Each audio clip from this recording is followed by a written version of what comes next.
She waited 25 years for the right man.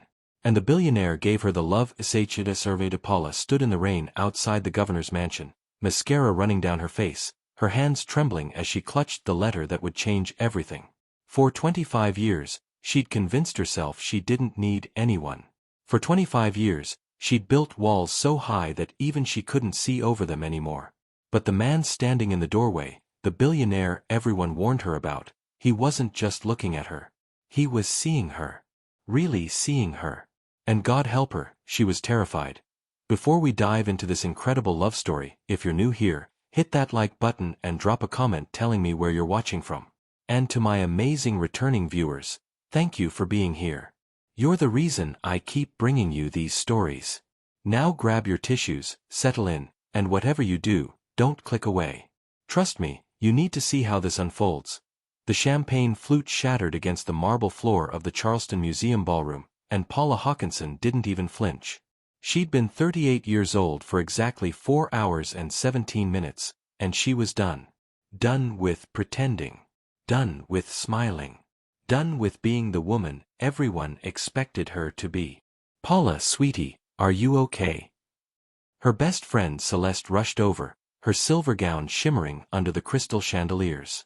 The entire Charleston elite was watching. They were always watching. I'm fine. Paula forced the words through a smile that felt like glass cutting her face. She wasn't fine. She hadn't been fine in so long she'd forgotten what fine even felt like. The museum fundraiser swirled around her, a sea of designer dresses, expensive cologne, and people who measured their worth in zeros at the end of bank statements. Paula had organized this event. She'd spent 6 months coordinating every detail, from the catering to the silent auction to the string quartet playing Vivaldi in the corner. And for what? So Charleston's wealthiest could congratulate themselves on their generosity while writing tax-deductible checks. She grabbed another glass of champagne from a passing waiter, her third in an hour. Or was it her fourth?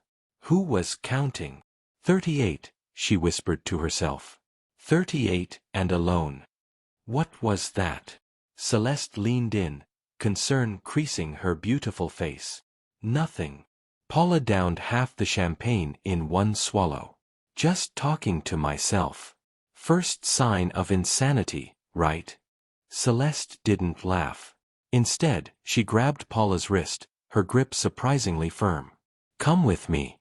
Now. Before Paula could protest, Celeste was pulling her through the crowd, past the silent auction tables displaying luxury vacation packages and designer handbags, through the main gallery where 19th-century portraits stared down with judgmental eyes, and into a small service corridor that smelled like floor polish and old wood. The door clicked shut behind them, muffling the party noise to a distant hum. What the hell is going on with you? Celeste demanded. And don't say nothing, because I've known you since we were 8 years old, and I can tell when you're about to fall apart. Paula leaned against the wall, the cool plaster seeping through the thin fabric of her navy dress. For a moment, she considered lying. She was good at that, had been perfecting it for years. But something about tonight, about turning 38, about standing in a room full of people and feeling completely invisible. I'm tired, Celeste. The words came out barely above a whisper. I'm so tired of being alone. You're not alone. You have me, you have your work, you have...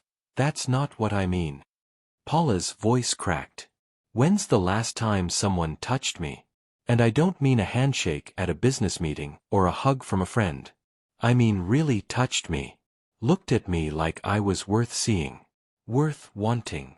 Celeste's expression softened. Paula. 25 years. Paula laughed, but it came out broken. 25 years since I let anyone close enough to hurt me. Since Michael. And you know what's funny? I thought I was protecting myself. Building this perfect life, this successful career, this reputation.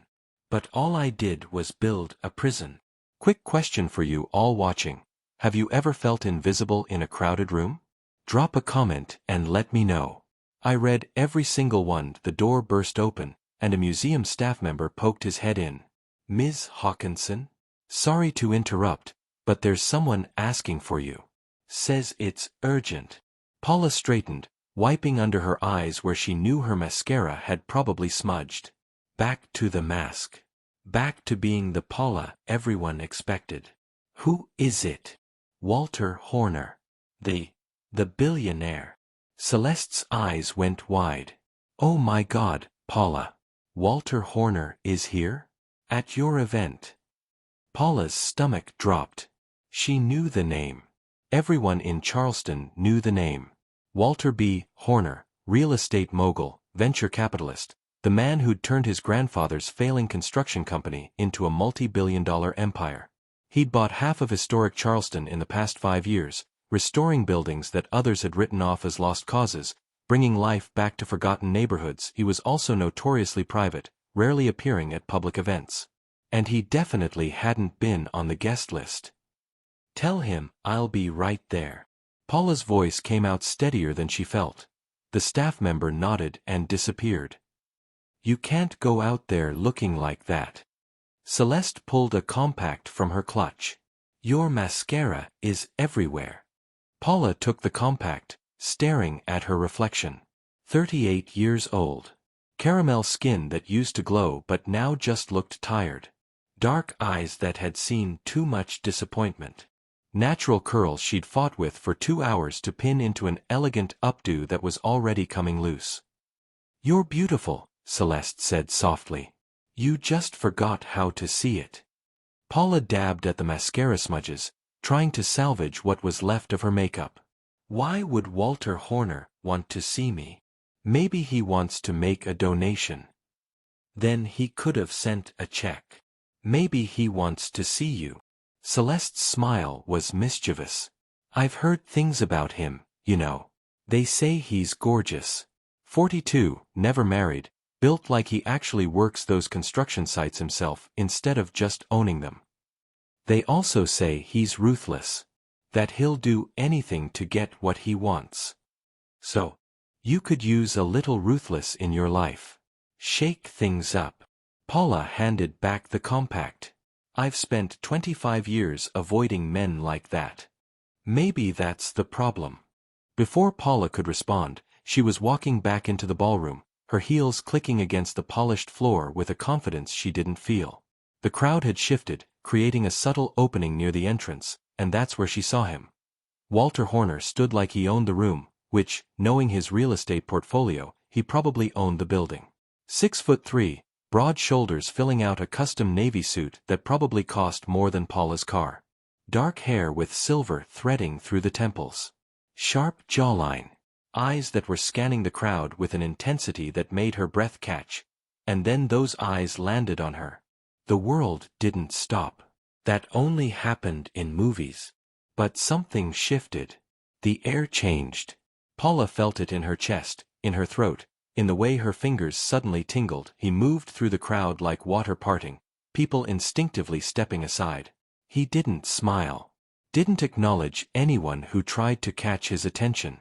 He just walked straight toward her with the kind of focus that made Paula want to run in the opposite direction. Paula Haakenson.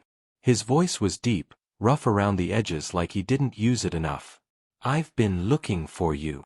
Up close, he was devastating.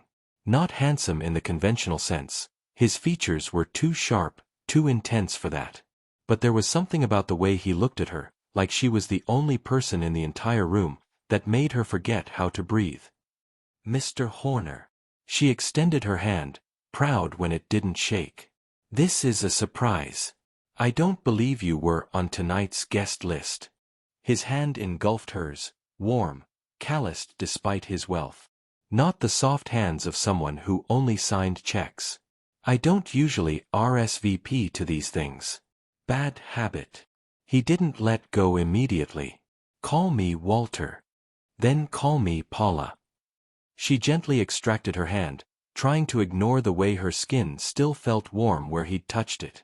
What brings you here tonight? I'm sure it wasn't the salmon canapes. A ghost of a smile crossed his face. It transformed him, softened the hard edges just enough to be dangerous. I heard you were the woman who saved the Rutledge house. Paula blinked. The Rutledge house. She hadn't thought about that project in months. A historic property on the edge of the French Quarter that the city had been ready to demolish. Paula had spent 2 years fighting, organizing community meetings, digging through archives, presenting to the Historic Preservation Committee. She'd won, barely, and the house had been saved. That was a team effort, she said carefully. That's not what I heard. Walter's gaze hadn't left her face. I heard you went to 47 meetings. Filed 32 appeals. Spent your own money on structural assessments when the city wouldn't pay for them. You didn't give up, even when everyone told you to. Heat crept up Paula's neck. You've done your research. I always do my research before I make an investment. Something in the way he said, investment, made Paula's stomach flutter. Are you interested in the Rutledge house? Because it's not for sale. The Preservation Society owns it now. I'm not interested in the house. His eyes, gray, she realized, storm cloud gray, held hers. I'm interested in the woman who saved it. I have a project that needs someone with your passion. Your dedication. Someone who sees what buildings can be, not just what they are. I need to know, would you trust a mysterious billionaire who shows up unannounced at your event? Comment yes or no below. Paula's heart was racing. This was business. Just business. So why did it feel like something else entirely? What kind of project? Not here. Walter glanced around the crowded ballroom with barely concealed distaste. Can we talk somewhere private? Every self-preservation instinct Paula had developed over 25 years screamed at her to say no. She didn't know this man. He could be dangerous. He was definitely too intense, too focused, too everything. But then she remembered standing in that hallway 10 minutes ago, talking about being tired. About being invisible. About building a prison and calling it safety. There's a courtyard. The words came out before she could stop them. Through those doors. It's quiet. Walter's expression shifted. Surprise, maybe? Or satisfaction? She couldn't tell. Lead the way. Paula walked through the ballroom, acutely aware of Walter following behind her. She could feel eyes on them, whispers starting to ripple through the crowd. Tomorrow, this would be all over Charleston's society gossip channels. Paula Haakenson and Walter Horner disappearing together at the museum fundraiser. Let them talk. The courtyard was cool and dark, lit only by strands of Edison bulbs strung between oak trees dripping with Spanish moss. The smell of jasmine hung heavy in the air, mixing with the salt breeze from the harbor a few blocks away. The party noise faded to a muffled backdrop. Paula turned to face Walter, wrapping her arms around herself. The night air raised goosebumps on her bare shoulders. So tell me about this project. Walter was quiet for a moment, his eyes adjusting to the dim light. Then he shrugged off his suit jacket and draped it over her shoulders before she could protest. The jacket was warm from his body, smelled like cedar and something else she couldn't name. Something masculine and expensive and utterly distracting. I own a building on East Bay Street, Walter said, his voice quieter now without the ballroom acoustics. Built in 1847. Used to be a boarding house for sailors. Been empty for 15 years. The previous owner let it rot. By the time I bought it 3 years ago, everyone said it was too far gone. Tear it down, they said. Not worth saving. Paula knew the building he meant. She'd walked past it dozens of times, each time feeling a pang of sadness for what it must have once been. But you didn't tear it down. No. Walter moved closer, and Paula's breath caught. I see what you see when you look at these old buildings. They're not just brick and mortar. They're stories. Lives. History that deserves to be honored, not erased. So what do you need me for?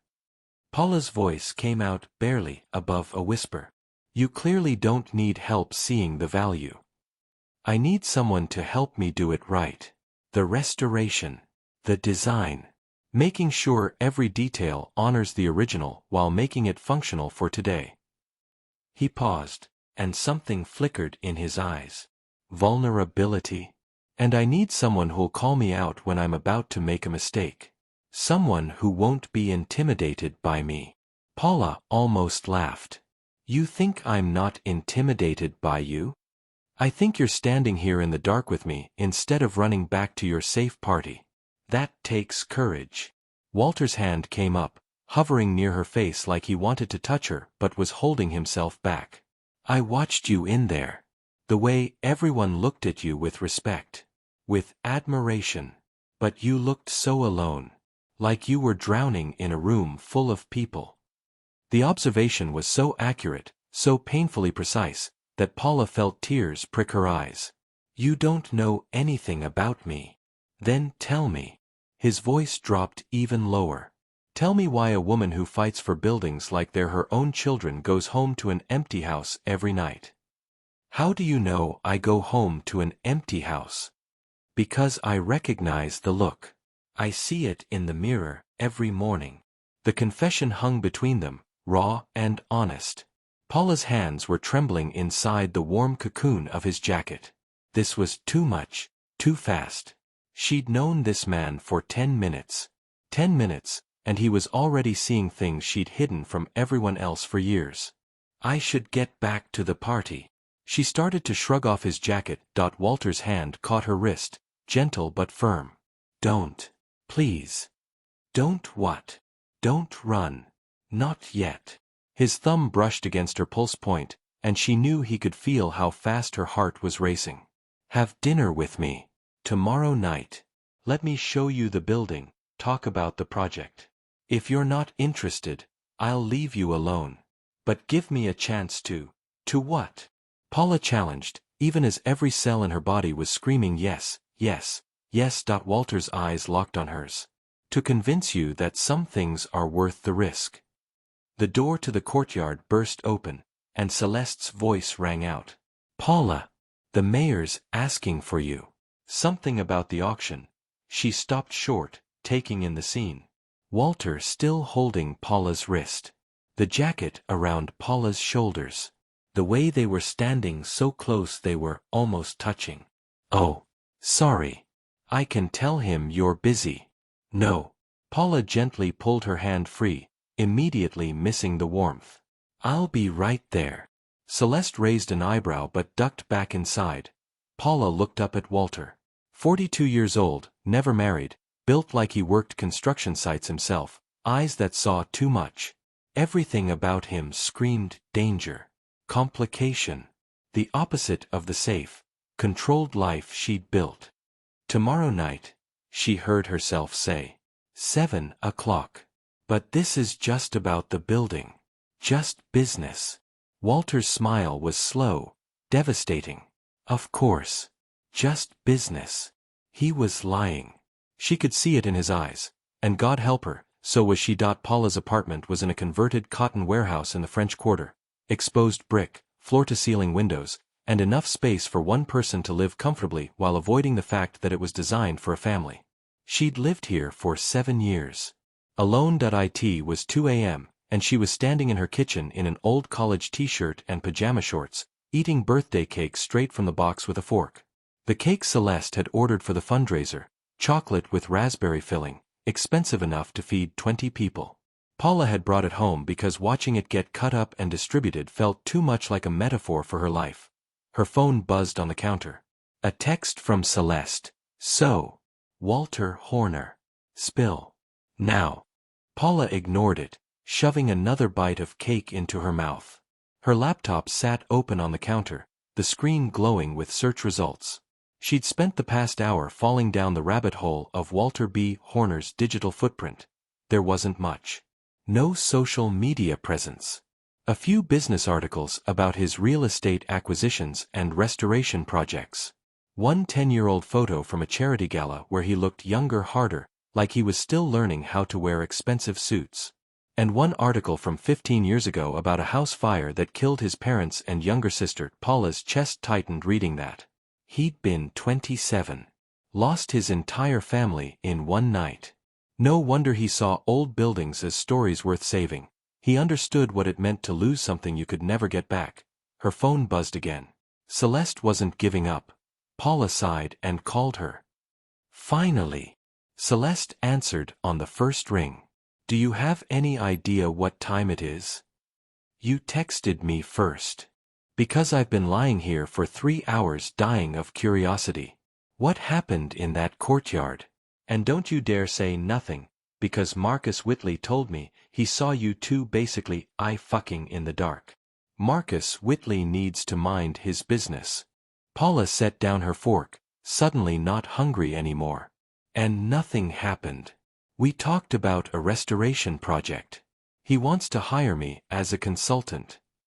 Aha. And that required him to give you his jacket and hold your hand. He didn't hold my hand. He touched my wrist. Briefly. For like 2 seconds. So you're counting seconds now. Celeste's voice was smug. Paula Haakenson, you're interested in him. I am not. Paula stopped. Was she? Okay, fine. He's attractive. But that doesn't mean anything. I haven't been with anyone in 3 years, Celeste. My standards have probably dropped to has all his teeth and doesn't live with his mother. Walter Horner definitely has all his teeth. And I'm pretty sure he lives in that massive estate on Laguerre Street. The one with the private beach. Paula had driven past that property once. Gates, guards, the kind of wealth that felt obscene even in Charleston where old money ran like water. Which is exactly why this is a terrible idea. We have nothing in common. He's a billionaire who probably eats gold leaf bacon for breakfast. I clip coupons and shop at Target. You also saved a historic building that nobody else cared about. You organized tonight's fundraiser that raised over $300,000. You have 2 master's degrees and speak 3 languages. Stop selling yourself short. Celeste. No. Listen to me. Celeste's voice turned serious. I've watched you for 25 years convince yourself you don't deserve to be happy. Ever since Michael cheated on you and made you feel like you weren't enough, you've been playing it safe. Dating men who were fine but never quite right. Men you could leave before they could leave you. And for the past 3 years, you haven't dated anyone at all. You've just been existing. Paula's throat tightened. I'm not just existing. I have a career I love. Friends. A life.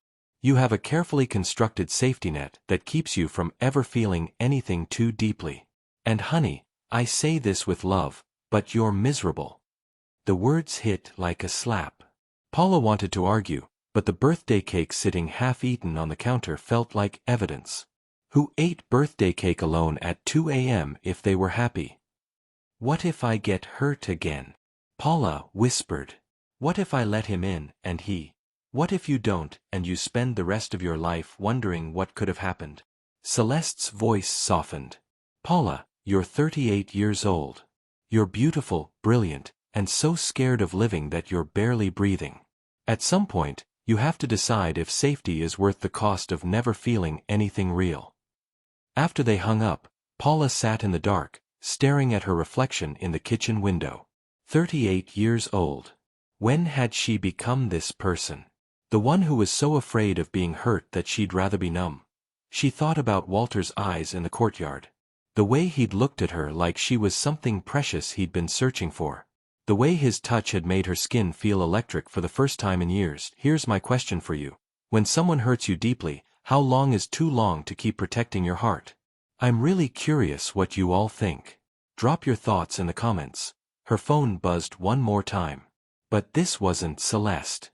Unknown number, I know you said tomorrow at 7. But I'm standing outside your building right now, and I can see your kitchen light on. If you're awake, come down. If not, I'll see you tomorrow. Walter. Paula's heart stopped. She rushed to her living room window and looked down at the street. Sure enough, a black Range Rover was parked at the curb, and Walter Horner was leaning against it, hands in his pockets, looking up at her building. This was insane. It was 2 a.m. She was in her pajamas with cake crumbs probably on her shirt. Her hair was a mess. She should ignore the text, turn off the light, go to bed like a rational person. Instead, she was pulling on jeans and grabbing her keys. The night air was warm and thick as Paula pushed through the building's front door. Walter straightened when he saw her, and even in the dim streetlight, she could see the relief on his face. You came down. He sounded almost surprised. You're stalking me. Paula crossed her arms. How did you even know where I live? I told you, I do my research. At her expression, he held up his hands. That came out creepier than I meant it. I asked Celeste Mitchell. We've worked together before on the Historic District Commission. She said you wouldn't mind. Celeste talks too much. She cares about you. That's not a bad thing. Walter took a step closer. I couldn't sleep. Kept thinking about how I probably came on too strong earlier. How you probably spent the last few hours convincing yourself I'm some kind of eccentric billionaire who collects people like I collect buildings. Are you? Paula challenged. No. His voice was quiet, honest. I'm just a man who saw a woman eating birthday cake alone at 2 a.m. through her kitchen window and realized we might have more in common than I thought. Paula's cheeks heated. You could see me eating cake? Third floor, corner unit, lights blazing. Not exactly covert. That ghost of a smile again. Was it good cake at least? Chocolate raspberry. Want some? The words came out before she could stop them, and Paula immediately wanted to take them back. But Walter's expression shifted, surprise melting into something warmer. Yeah, I really do. 5 minutes later, they were sitting on the floor of Paula's apartment with the cake box between them, 2 forks, and the city lights glittering through the windows. Walter had abandoned his tie and rolled up his sleeves, revealing forearms that confirmed he definitely did more than just sign checks. So why did you really come here? Paula asked, stabbing at a raspberry. And don't say it was just because you saw my light on. Walter was quiet for a moment, his fork hovering over the cake. Truth. Please. I was driving around the city. Been doing that a lot lately. Just driving, looking at buildings, trying to figure out when I stopped caring about anything except work. He set down the fork. And then I saw you tonight at that party. The way you moved through that room like you were drowning but nobody could tell. And I thought, that's exactly how I feel. Every single day. Paula's chest ached. Walter, I'm 42 years old. I have more money than I could spend in 3 lifetimes.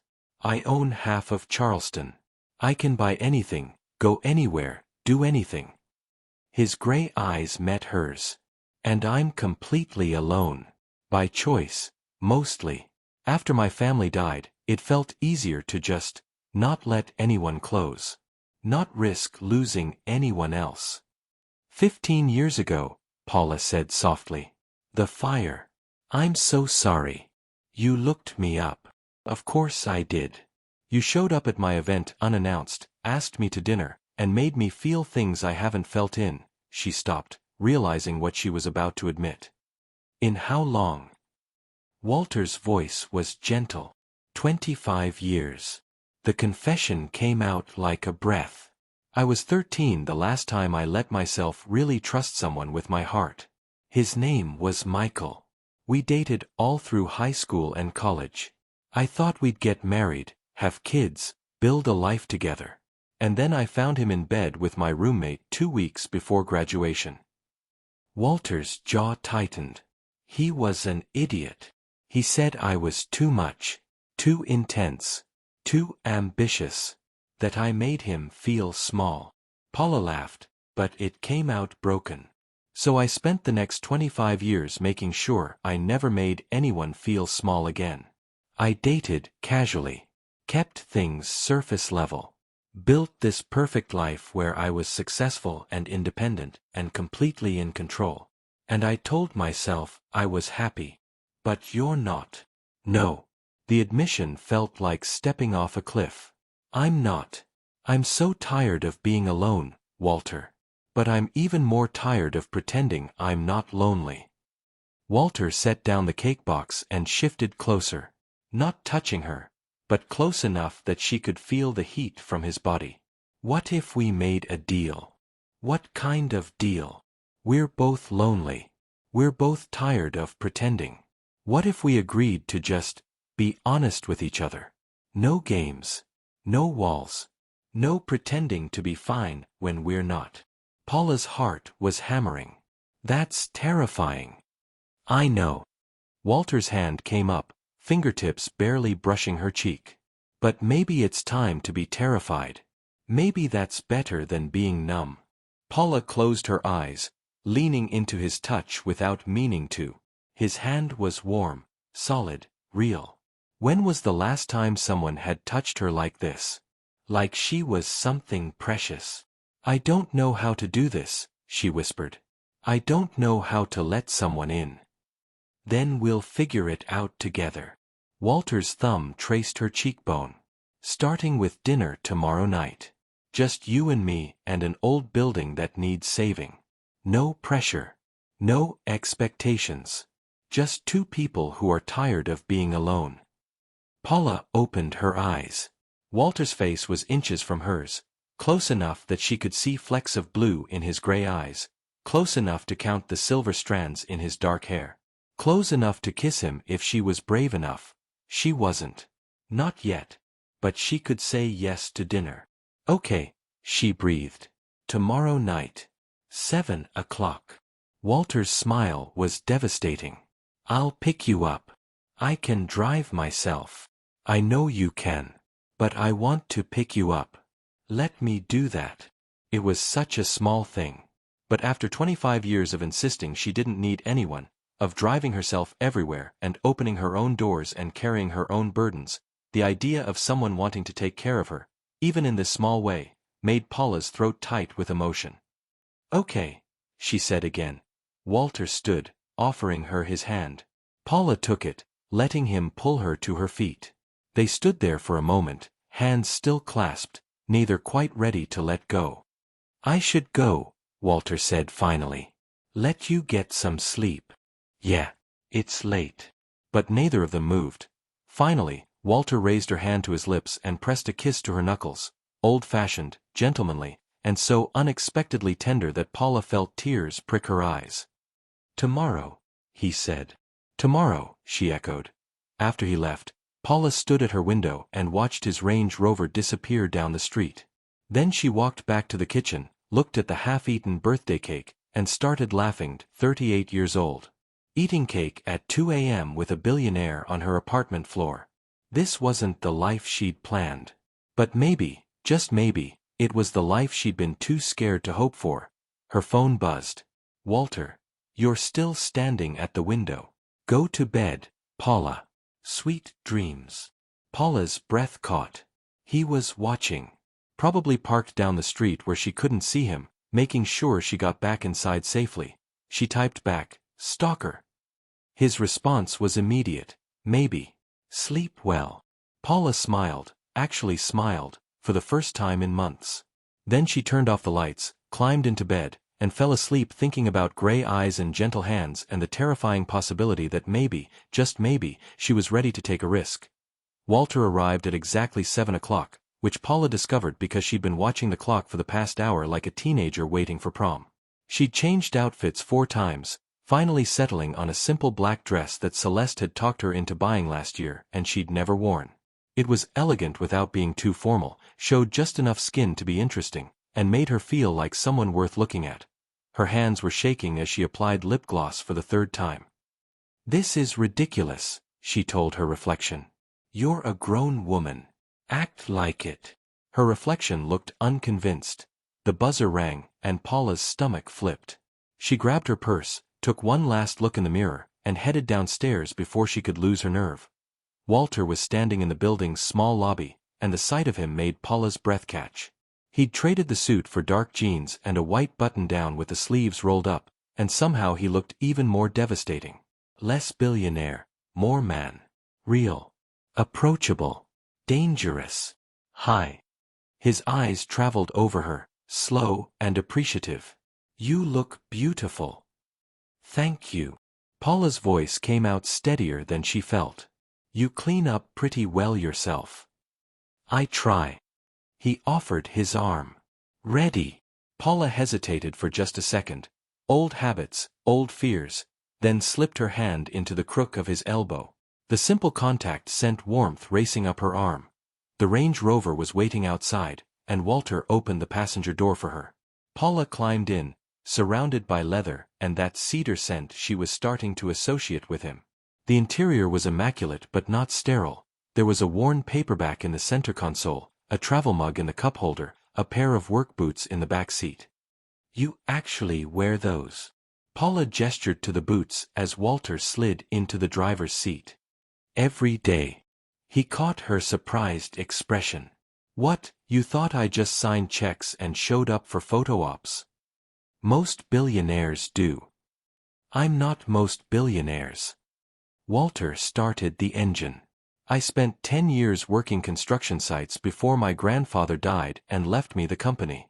I know how to pour concrete, frame walls, and restore crown molding. When I buy a building, I work on it myself. My crew thinks I'm crazy, but I can't ask them to do something I'm not willing to do." Paula studied him as he navigated through Charleston's narrow streets.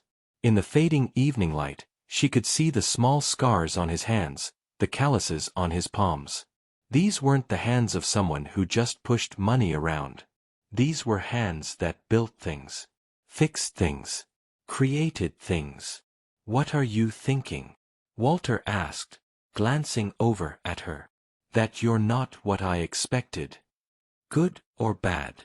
"I don't know yet." Paula smiled. "Ask me again at the end of the night." They drove through the historic district, past Rainbow Rose pastel houses and the waterfront park where couples walked hand in hand in the golden hour light. Charleston was beautiful in that specific southern way, elegant and decaying, historic and alive, holding on to the past while reaching for the future. Quick question for everyone. What's your favorite thing about your city? I love hearing about the places you all call home. Drop a comment. Walter turned onto East Bay Street and pulled up in front of a 3-story brick building that had definitely seen better days. The windows were boarded up, the facade was water-stained, and several bricks had fallen away completely. But Paula could see the bones underneath, the elegant proportions, the original ironwork, the craftsmanship that modern buildings could never replicate. Here she is. Walter killed the engine. Built in 1847 by a ship captain for his wife. It was a boarding house for sailors, then a hotel, then apartments, then nothing for 15 years. The previous owner died, his kids didn't want to deal with it, and I bought it at auction. Paula got out of the car, tilting her head back to take in the full height of the building. It's beautiful. It's a disaster. But Walter was smiling. Come on. I want to show you the inside. He unlocked the front door, which protested with a screech of old hinges. Inside, the air was thick with dust and the smell of old wood. Walter flicked on a series of work lights, and Paula gasped.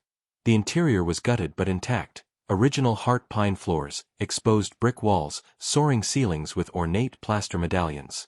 A curved staircase swept up to the second floor, the mahogany banister still elegant despite years of neglect. Through gaps in the floorboards, Paula could see the basement below.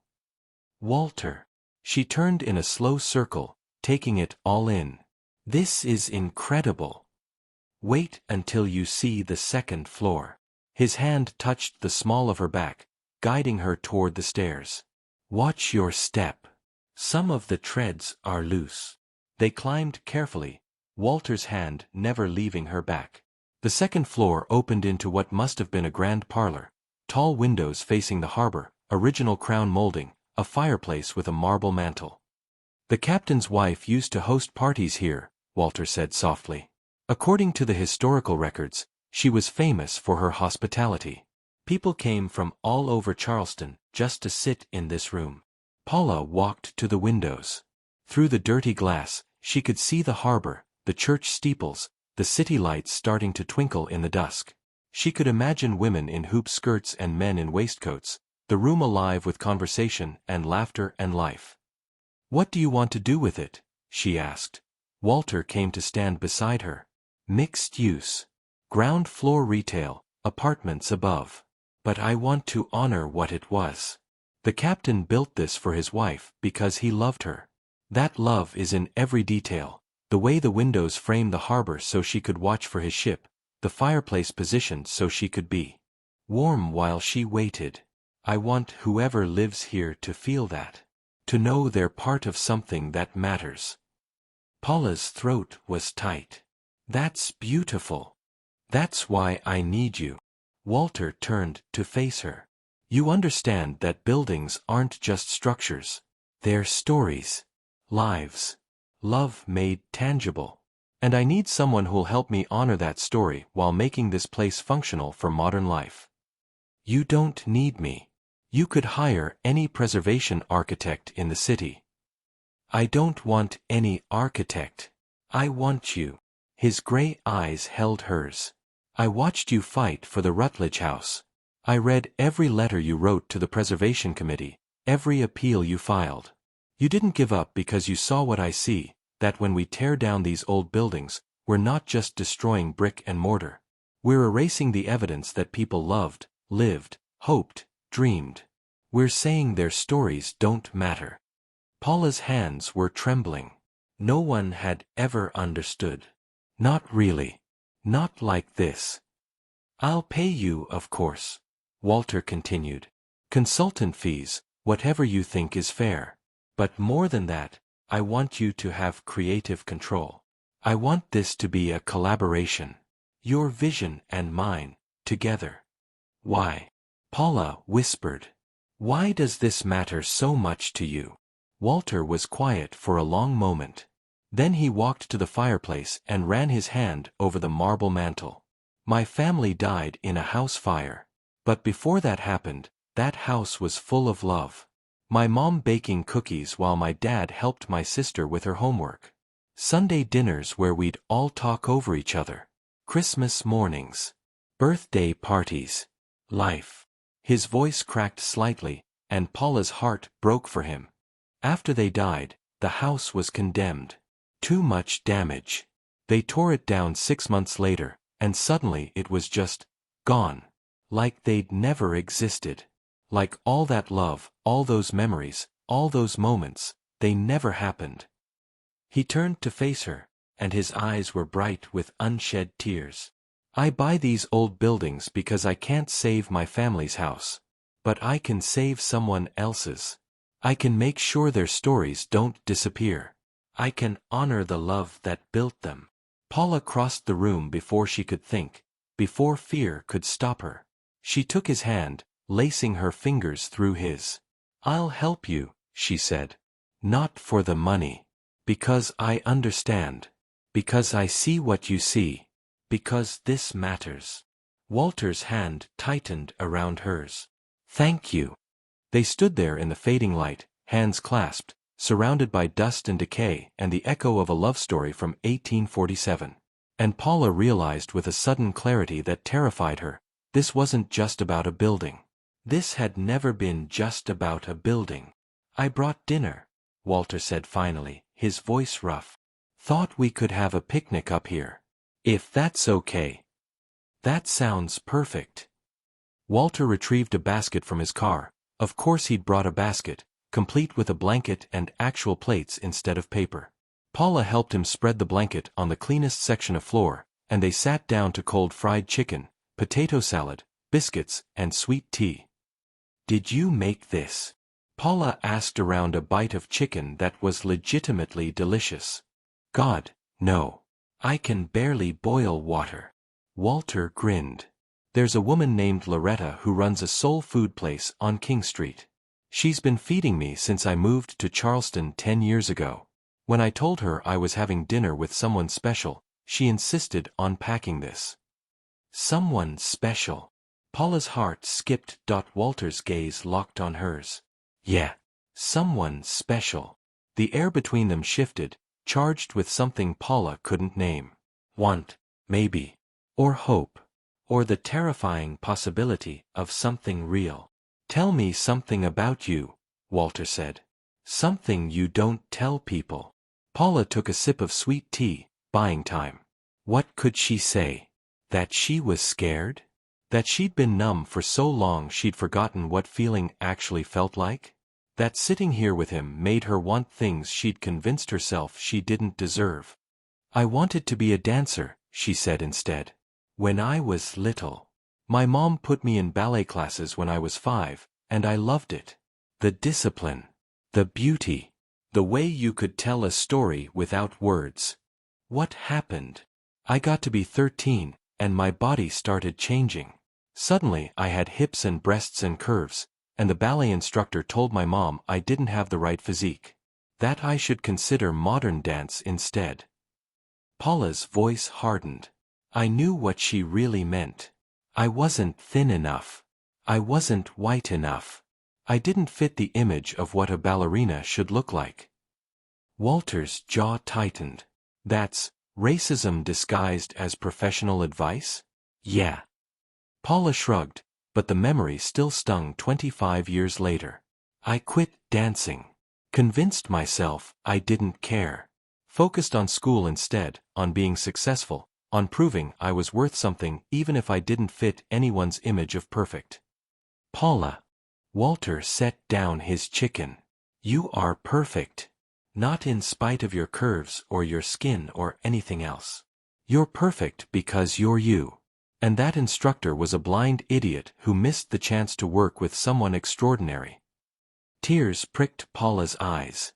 You don't know that. Yes, I do. Because I'm looking at you right now, and you're the most beautiful thing I've ever seen. The words hung in the air between them. Too honest, too raw, too real. Your turn, Paula said, needing to deflect before she started crying. Tell me something you don't tell people. Walter was quiet for so long she thought he might not answer. Then, I'm terrified of relationships. After I lost my family, I convinced myself it was safer to be alone. That if I didn't love anyone, I couldn't lose anyone. I dated casually, never let anyone close, built walls so high even I couldn't climb over them.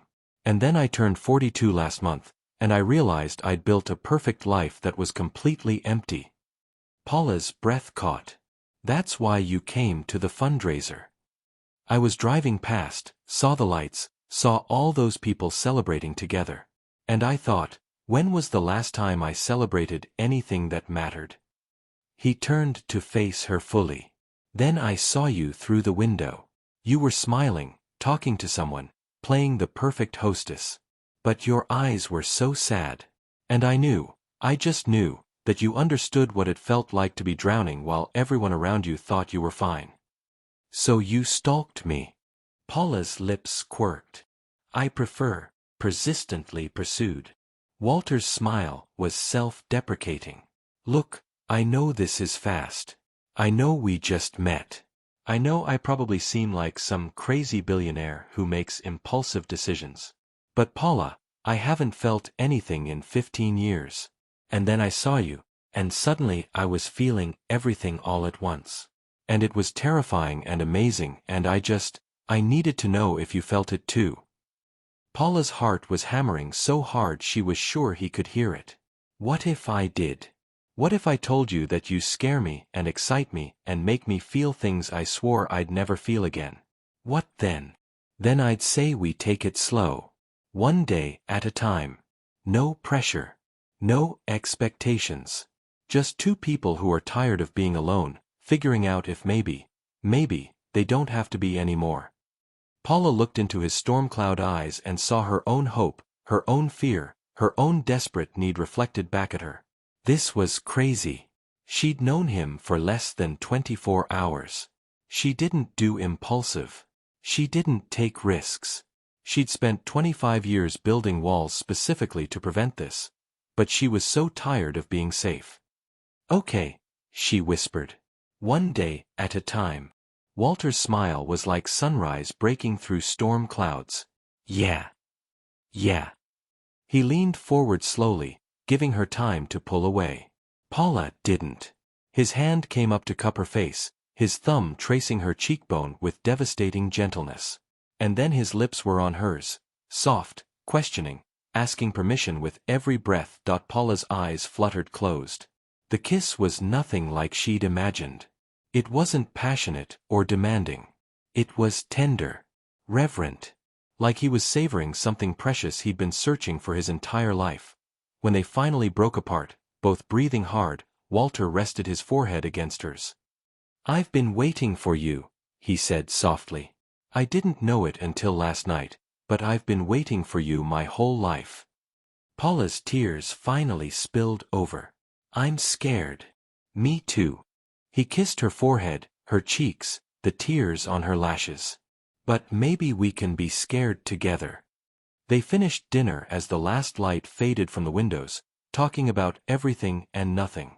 Paula told him about growing up in Charleston, about her mother who cleaned houses to put Paula through college, about the scholarships and student loans and sheer determination it took to get her master's degrees. Walter told her about his grandfather's construction company, about learning to work with his hands, about the guilt he still carried that he'd been away at college when his family died. "Do you think they'd be proud of you?" Paula asked. "Your family. For what you've done with the company?" Walter considered this. "My dad would give me hell for paying contractors too much. My mom would love that I'm saving old buildings. And my sister." His voice caught. "Hannah was 8 when she died. She loved making up stories about the houses we'd drive past. 'That one's a dragon's castle,' she'd say. 'That one's where fairies live.' She'd love knowing that I'm giving buildings new stories." "Tell me about her." Paula laced her fingers through his. "Tell me what she was like." So Walter talked about Hannah, her gap-toothed smile, her obsession with dinosaurs, the way she'd follow him everywhere like a tiny shadow. He talked about the guilt of being the one who survived, the therapy that helped but never quite healed, the way grief became something you learned to carry instead of something you ever got over. Paula listened, holding his hand, occasionally asking questions, giving him permission to grieve out loud in a way she suspected he rarely did. "I want to hear from you all. How do you honor the people you've lost? What keeps their memory alive for you? Share in the comments if you feel comfortable." When he finally went quiet, Paula shifted closer and rested her head on his shoulder. "Thank you for telling me about her. About them. Thank you for asking." Walter's arm came around her. "Most people don't. They get uncomfortable, change the subject. Like talking about dead people is bad luck or something. Death is part of life. Grief is part of love." Paula tilted her head to look up at him. "And your family, they were loved. That matters. Their story matters. Even if the house is gone, they're not gone as long as you remember them." Walter's eyes were bright with unshed tears. "How are you real?" "I'm not sure I am." Paula smiled through her own tears. "I think I might be dreaming. Because yesterday I was eating birthday cake alone and convinced I'd be alone forever. And today I'm sitting in a dusty old building with a man who sees me, really sees me, and I'm actually happy." "When's the last time you were happy, Walter? Really, truly happy?" He was quiet for a long moment. 15 years ago. The night before the fire. We had dinner together, the 4 of us. Hannah made this terrible drawing of our family as superheroes, and my dad hung it on the fridge like it was the Mona Lisa. My mom made her famous lasagna. We were all laughing about something stupid, I don't even remember. His voice cracked. And then 12 hours later, they were gone. And I haven't been happy, really happy, since then. Until right now. Until you." Paula's heart cracked open. She turned in his arms and cupped his face in her hands, forcing him to look at her. "Listen to me. You surviving didn't take anything away from them. You being happy doesn't mean you loved them less. They would want you to live, Walter. Really live. Not just exist. I don't know how to do that. Then we'll figure it out together." Paula pressed her lips to his, pouring everything she couldn't say into the kiss. Comfort, promise, hope. When she pulled back, she smiled. "Starting with this building. We're going to bring it back to life. We're going to honor the story it holds while creating space for new stories. New love. New life." Walter's smile was devastating. "When can you start?" "Tomorrow. I'll need to see the structural reports, historical surveys, any architectural plans you have. And I want to research the original owners, the captain and his wife. I want to know their story so we can honor it properly. I'll have everything sent to your office first thing in the morning. Walter stood, offering her his hand.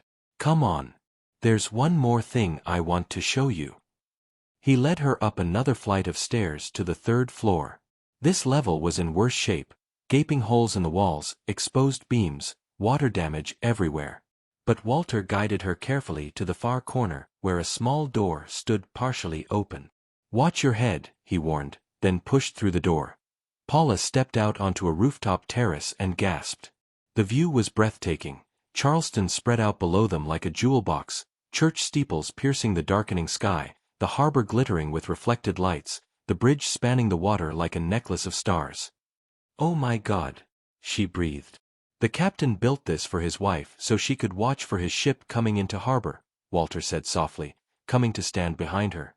His arms came around her waist, and Paula leaned back into his warmth. He'd be gone for months at a time, and she'd come up here every evening and wait. That's heartbreaking. Or romantic. Depends how you look at it. Walter's chin rested on top of her head. She loved him enough to wait. He loved her enough to always come home. That kind of love, it doesn't just disappear when people die. It gets built into the places they loved. It lingers. Paula turned in his arms to face him. You really believe that? I have to. Otherwise, what's the point of any of this? He gestured to the building below them, the city around them. We live, we love, we build things, we create beauty. And then we die, and it all disappears? No. I refuse to believe that. I think love leaves marks. Echoes. And our job is to honor those echoes. To make sure the love that came before us isn't forgotten. Paula reached up and traced the line of his jaw. You're going to make me fall for you, aren't you? That's the plan. Walter's smile was crooked. Is it working? Terrifyingly well. She pulled his head down and kissed him, deeper this time, more sure. His arms tightened around her, lifting her slightly off her feet, and Paula let herself melt into it. Let herself feel the warmth of his body, the strength of his arms, the absolute rightness of being held like she was something precious. When they finally broke apart, both breathing hard, the stars had come out above Charleston's rooftops. I should get you home, Walter said reluctantly. It's getting late. I don't want to go. The admission surprised Paula as much as it seemed to surprise Walter. Then stay. He caught her expression. Not like that. Just stay here with me for a while longer. Let's watch the stars. Talk. Be together. So they sat on the rooftop terrace, Walter's jacket spread beneath them, his arm around Paula's shoulders as she leaned against his chest. They talked about their dreams, their fears, their past mistakes and future hopes. Walter told her about his plan to restore buildings throughout Charleston's most neglected neighborhoods. Paula told him about her vision for the city, preserving history while making space for everyone, not just the wealthy. You're going to change Charleston, Walter said quietly. I can see it. 10 years from now, people are going to point to buildings and say, Paula Haakenson saved that. She made sure our history wasn't erased. We'll save them together. Paula tilted her head to look up at him. Partnership, remember? Partnership, Walter agreed. Then, Paula, I need to tell you something. Something in his tone made Paula's stomach tighten. What? I'm not, this isn't easy for me. Letting someone in. The last time I tried to have a relationship, I sabotaged it. Picked fights, found excuses, pushed her away until she finally left. Because it felt safer than risking actually caring about someone. He took a shaky breath. I'm probably going to mess this up. I'm going to get scared and pull away. I'm going to have bad days where I can't talk, where the grief is too heavy. I'm going to be difficult and stubborn and occasionally impossible. Okay, Paula said simply. Walter blinked. Okay. I'm going to mess this up too. I'm going to build walls and push you away when you get too close. I'm going to have moments where I convince myself you're too good to be true, that this is all going to end badly, that I should cut my losses before I get hurt. Paula took his hand. We're both broken, Walter. We both have baggage and trauma and reasons to be scared. But maybe, two broken people can be less broken together. Walter's laugh was half-sob. He pulled her close, burying his face in her hair. How did I find you? I think we found each other. Paula's arms came around him. Right when we both needed it most. They stayed on that rooftop until nearly midnight, wrapped in each other's warmth, watching the city breathe and pulse with life below them. And Paula felt something she hadn't felt in 25 years. Hope. Real, terrifying, beautiful hope that maybe this time, she wouldn't end up alone. 3 weeks later, Paula's office looked like a historic preservation bomb had exploded. Architectural plans covered every surface, historical photographs were pinned to the walls, and she'd consumed enough coffee to fuel a small army. But she was smiling. She and Walter had fallen into a routine. Every morning, he'd stop by with coffee, the good kind from the French bakery on Broad Street, not the breakroom sludge. They'd spend an hour going over plans, debating details, arguing good-naturedly about whether to restore the original hardwood or replace it entirely. Then Walter would head to the construction site, and Paula would dive into research, tracking down historical records, interviewing descendants of the original owners, piecing together the story of the captain's wife who'd waited on that rooftop. Her name had been Marianne. She'd been 23 when she married Captain James Whitmore, 24 when he built her the house on East Bay Street. He'd been gone for 8 months of every year, sailing to the Caribbean and back with cargo. And Marianne had spent those months running the boarding house, raising their 3 children, and watching from the rooftop every evening at sunset. Paula had found Marianne's diary in the Charleston Historical Society archives. The entries were brief, matter-of-fact accounts of daily life. But between the lines, Paula could read the love. The way Marianne mentioned James in every entry, the way she counted days until his return, the way she described teaching their daughter to watch for his ship's particular sails. You've been crying. Walter's voice came from the doorway. Paula looked up, swiping at her eyes. She hadn't even heard him come in. How did you know? Your eyes get this particular shade of red. He crossed the office and perched on the edge of her desk, close enough that their knees were almost touching. What happened? Paula gestured to the diary open on her laptop screen. Marianne's last entry. James didn't come home from his final voyage. His ship went down in a storm off the coast of Cuba. She waited every night for 6 months before they got word. And even then, she kept watching. Just in case. Walter's hand found hers. That's heartbreaking. But also beautiful. She loved him so much that even after he was gone, she couldn't stop hoping. She lived in that house for 40 more years, raised their children, watched their grandchildren grow up. And according to her daughter's letters, she went to the rooftop every single night until she died. Still watching. Still waiting. Still loving him. That's the story we need to honor. Walter's thumb traced circles on the back of her hand, a gesture that had become familiar over the past 3 weeks. Comforting. That kind of love, it deserves to be remembered. Paula looked at their clasped hands, at the way Walter touched her so easily now, like it was the most natural thing in the world. 3 weeks. That's all it had been. But somehow it felt like longer. Like he'd always been part of her life, like she couldn't remember what it felt like before him. I have an idea, she said. What if we create a small exhibit on the ground floor? Photos of James and Marianne, excerpts from her diary, the history of the building. Let the people who live there know whose love built their home. Walter's smile was soft. I love that. And I love that you care enough to think of it. The words hung between them. I love. Not, I love you, not yet, but close enough to make Paula's heart skip.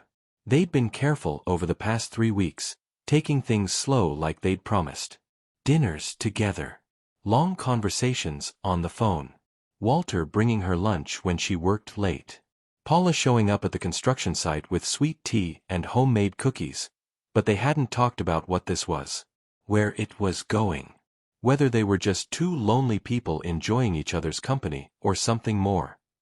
Walter, before you say whatever you're about to say, Walter interrupted, I need to tell you something.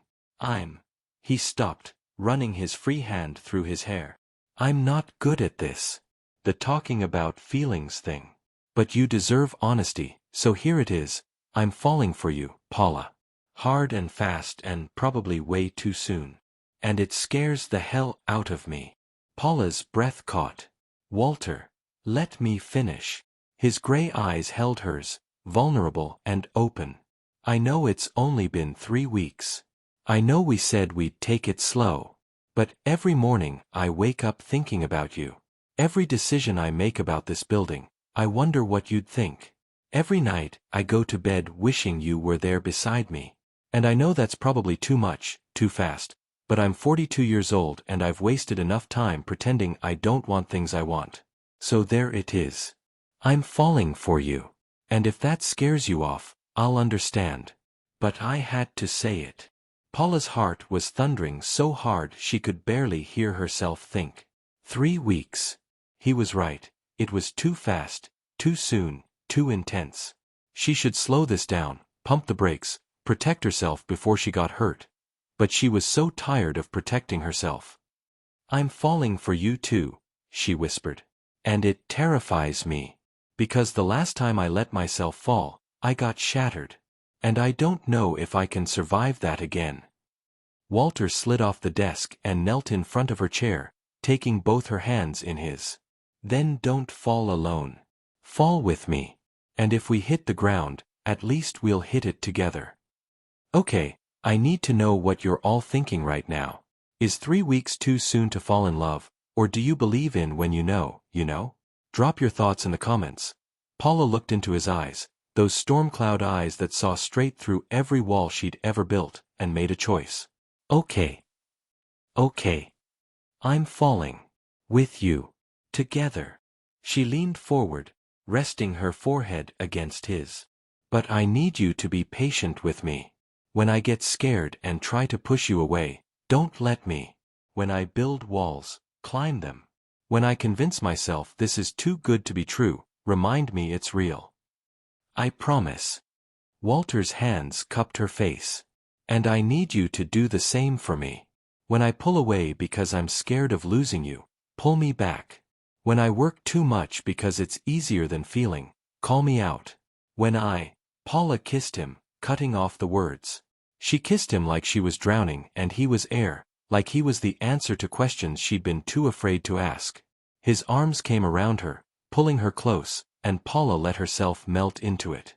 Let herself feel the warmth, the safety, the terrifying joy of being held by someone who saw all her broken pieces and wanted her anyway. When they finally broke apart, Walter was smiling. So we're doing this? Really doing this? We're doing this. Paula smiled back. God help us both. Walter laughed and pulled her to her feet. Come on.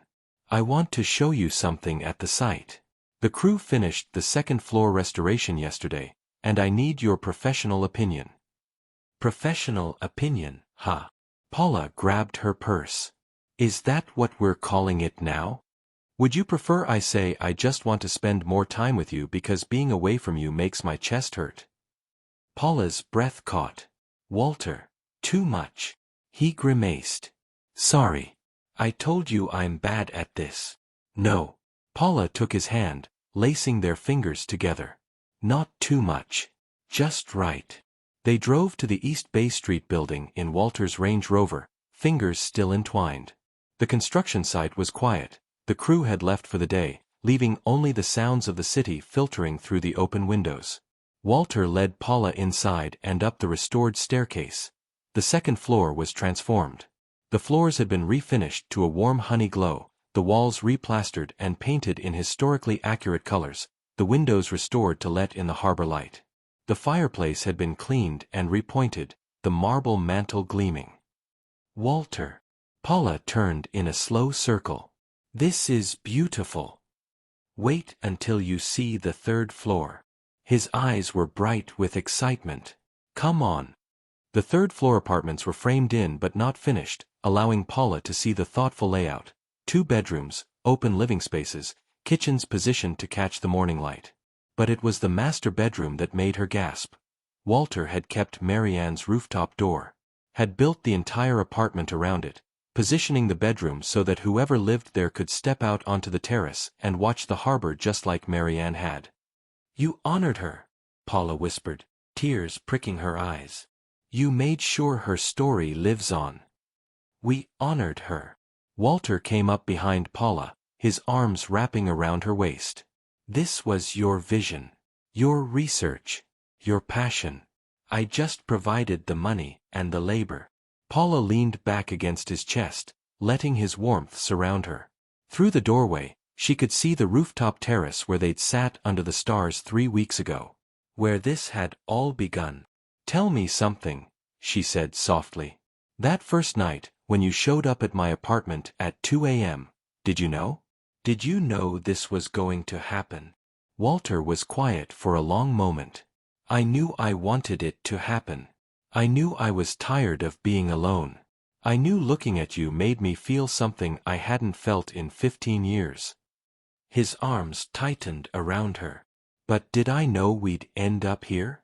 That I'd be falling in love with you so hard I can barely breathe? No. I didn't know that. But I'm so damn grateful it happened." Paula turned in his arms, her hands sliding up his chest to rest on his shoulders. "Take me out." Walter blinked. "What? On a real date? Not working dinners or meetings at construction sites. A real date where we dress up and you pick me up and we go somewhere romantic and we just be together. As a couple. Officially." A slow smile spread across Walter's face. "Tomorrow night?" "Tonight. Paula, it's already 6 o'clock.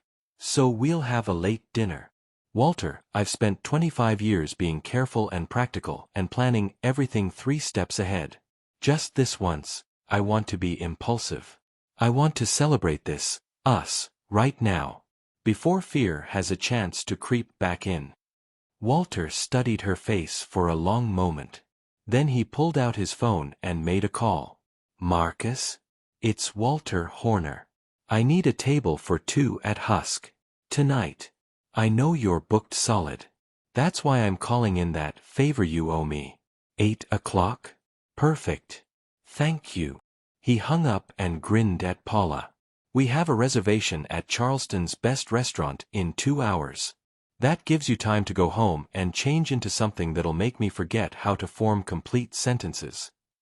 Paula laughed, actually laughed, feeling lighter than she had in years. "Challenge accepted. Pick me up at 7:45. I'll be there at 7:44. Overachiever. You have no idea." Walter's kiss was quick but devastating. "Go. Before I change my mind and keep you here all night." Paula drove home in a daze, her lips still tingling from Walter's kiss. Her phone rang as she was pulling into her parking spot. "Celeste. Please tell me you have plans tonight," Celeste said without preamble. "Because I'm 2 seconds away from showing up at your apartment with wine and forcing you to tell me everything about Walter Horner. I have plans." Paula couldn't keep the smile out of her voice. "Walter's taking me to Husk." Celeste squealed so loud Paula had to hold the phone away from her ear. "Oh my God. This is happening. You're really doing this." "I'm really doing this." Paula climbed out of her car, phone pressed to her ear. "Celeste, I'm terrified." "Good. Being terrified means it matters." Celeste's voice softened. "How is he? Really?" "He's..." Paula paused in front of her building, trying to find the words. "He's everything I didn't know I needed. He's broken like I'm broken. He sees me, Celeste. Really sees me. And instead of running away from all my damage, he's running toward it. Like my broken pieces make me more beautiful, not less." "Paula." Celeste's voice was thick with emotion. "You deserve this. You deserve someone who sees how incredible you are. Someone who fights for you like you fight for those old buildings." "What if I mess this up? What if I get scared and..." Then you'll figure it out. Together. Celeste's tone was firm. Now go take a shower, put on that burgundy dress I know you've been saving for a special occasion, and let that man take you on the date you deserve. And Paula, try to have fun. I know it's a foreign concept, but I hear it's quite enjoyable. Paula laughed through her tears. I love you, you know that? I know. Now go get ready. And text me when you get home tonight. I want details. All the details. After they hung up, Paula stood in her apartment, staring at her closet. The burgundy dress Celeste had mentioned hung in the back, elegant, sophisticated, with a neckline that was just daring enough to be interesting. She'd bought it 2 years ago for a gala she'd ended up skipping because she couldn't find a date and didn't want to go alone. But tonight, she wasn't alone. Paula showered, dried her hair into soft curls that framed her face, and applied makeup with more care than she had in months. The burgundy dress fit perfectly, hugging her curves in all the right places. She added simple gold jewelry, spritzed on her favorite perfume, and looked at herself in the mirror. The woman staring back looked happy. Nervous, yes. Scared, definitely. But also alive in a way she hadn't been in 25 years. Walter arrived at exactly 7:44, knocking on her door like a teenager picking up his prom date. Paula opened it, and the look on his face made every insecure thought vanish. Paula. His voice was rough. I don't even have words. You're breathtaking. You clean up pretty well yourself. And he did. Charcoal suit, crisp white shirt, no tie. Sophisticated but not stuffy. The silver in his hair caught the hallway light, and Paula wanted to run her fingers through it. Walter offered his arm. Ready. Ready. Husk was everything Paula had heard, exposed brick walls, Edison bulb lighting, the kind of southern sophistication that felt both elegant and comfortable. The hostess led them to a corner table with a view of the kitchen, and Walter held out Paula's chair like it was the most natural thing in the world. I have to admit something, Walter said once they were seated. I'm nervous. You. The billionaire who walks into rooms like he owns them. That's business. This is. He gestured between them. This is you. And you make me nervous in the best way. Like everything I say matters. Like I could mess this up with one wrong word. Paula reached across the table and took his hand. Walter, you couldn't mess this up if you tried. We're past that. We're both too invested, too honest. If something goes wrong, we'll talk about it. Fix it. Figure it out together. When did you get so wise? About 45 minutes ago. Paula grinned. I'm faking it until I make it. Their server appeared with menus and a wine list, but Walter waved them away. Bring us the chef's tasting menu. Whatever he thinks we should try. And surprise us with the wine pairings. After the server left, Paula raised an eyebrow. Adventurous. You said you wanted to be impulsive. So we're being impulsive. Walter's eyes held hers across the candlelight. Besides, I trust the chef. And I trust you. And right now, that feels like enough. The food was incredible, course after course of southern ingredients elevated to art. Shrimp and grits with country ham. Heirloom tomatoes with buttermilk and basil. Slow-roasted pork shoulder that melted on the tongue. Each dish came with a story from the server, where the ingredients came from, how the chef had sourced them, why this particular preparation honored Southern culinary tradition. This is what you do with buildings, Paula said after the fourth course. You take something with history and tradition, and you honor it while making it relevant for today. That's exactly what this chef is doing with food. Walter smiled. Everything comes back to buildings with you. Says the man who owns half of Charleston. Not half. Maybe a quarter. His smile was teasing. But you're right. I see the world through architecture. It's my language. The way I understand things. What do you see when you look at me? The question came out before Paula could stop it, vulnerable and raw. Walter's expression turned serious. He set down his fork and took her hand, his thumb tracing her knuckles. I see a woman who's spent 25 years building walls to protect herself. But I also see that those walls are starting to crumble. Not because they're weak, because you're brave enough to let them fall. I see someone who fights for things that matter, who sees beauty where others see decay, who makes me want to be a better man, a braver man, a man who deserves to be looked at the way you're looking at me right now. Paula's breath caught. And how am I looking at you? Like maybe, just maybe, I'm worth the risk. Tears burned Paula's eyes. You are, Walter. You're worth every risk, every fear, every moment I want to run because this is too good to be true. You're worth it all. Walter brought her hand to his lips, pressing a kiss to her palm. I need to tell you something. And I need you to really hear me. Paula's stomach clenched. Okay. I'm going to make mistakes. I'm going to have bad days where I can't be what you need. I'm going to pull away sometimes because that's what I do when I'm scared. And I'm going to disappoint you. His voice was fierce, urgent. But I'm also going to show up. Every single day. I'm going to fight for this, for us, even when it's hard. Especially when it's hard. Because losing my family taught me something. Life is too short to play it safe. And you, Paula Haakenson, you're worth fighting for. I'm going to hold you to that, Paula whispered. On the days when I'm difficult and closed off and pushing you away, I need you to remember you said that. I'll remember. I promise.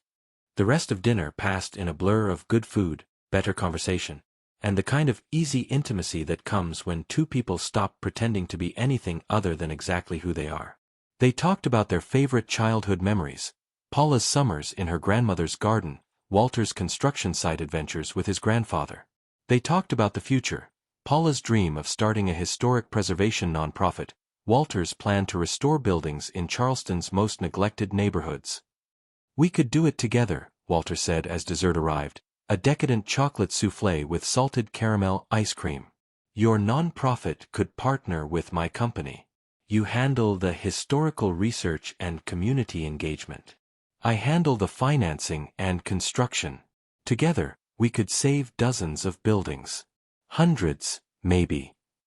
Paula's heart soared. You'd do that? Invest in my dream. Paula, I'd invest in anything that puts that light in your eyes. But this isn't charity. This is smart business. Charleston needs people like you. People who understand that preservation isn't just about buildings. It's about community. Identity. Making sure everyone's story gets told, not just the wealthy. He took her hand again. So yes. Let's do this together. Let's build something that matters. Paula couldn't speak past the lump in her throat. So she just nodded, tears streaming down her face, overwhelmed by the sheer impossibility of finding someone who not only understood her dreams but wanted to help make them real. After dinner, Walter drove them not home but back to the East Bay Street building. The construction site was dark and quiet, but Walter had keys to everything. He led Paula up to the rooftop terrace, now equipped with temporary lighting, and pulled her into his arms. Dance with me, he said softly. There's no music, so we'll make our own. They swayed together under the Charleston stars, the city lights glittering around them, the harbor breeze carrying the smell of salt and jasmine. Paula rested her head on Walter's chest, listening to his heartbeat, feeling utterly, terrifyingly content. This is where it started, Walter murmured against her hair. 3 weeks ago, right here. I brought you up to this rooftop and knew my life was about to change. Mine too. Paula tilted her head back to look at him. I was so scared that night. Are you still scared? Terrified. She smiled. But not scared enough to run. Good. Walter's kiss was slow, deep, devastating. Because I'm not letting you go. Not now. Not ever. You're mine, Paula Haakenson. And I'm yours. However this ends up working, whatever form it takes, I'm yours. Paula kissed him back, pouring 25 years of loneliness and fear and desperate hope into it. She kissed him like he was air and she'd been drowning. Like he was home after a lifetime of wandering.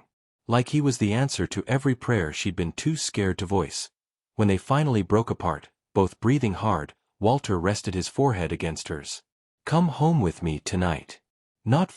I mean if you want to we can, but that's not," he stopped, took a breath. "I just want you there. Want to wake up and see your face. Want to fall asleep knowing you're beside me. Want to stop being alone." Paula's heart was racing. This was fast. So fast. But she was tired of slow. Tired of careful. Tired of protecting herself. "Okay," she whispered. "Take me home." Walter's home was on Laguerre Street, a historic mansion that had been converted to modern luxury while keeping all its original charm. High ceilings, heart pine floors, floor-to-ceiling windows that overlooked private gardens. But it was the small details that caught Paula's attention. The worn paperback on the bedside table, the framed photo of Walter's family on the mantel, the dishes in the sink from breakfast that morning. It was a real home, lived in and loved. "I know it's a lot," Walter said, watching Paula take it all in. "The house came with the company. My grandfather lived here. After he died, it felt wrong to sell it.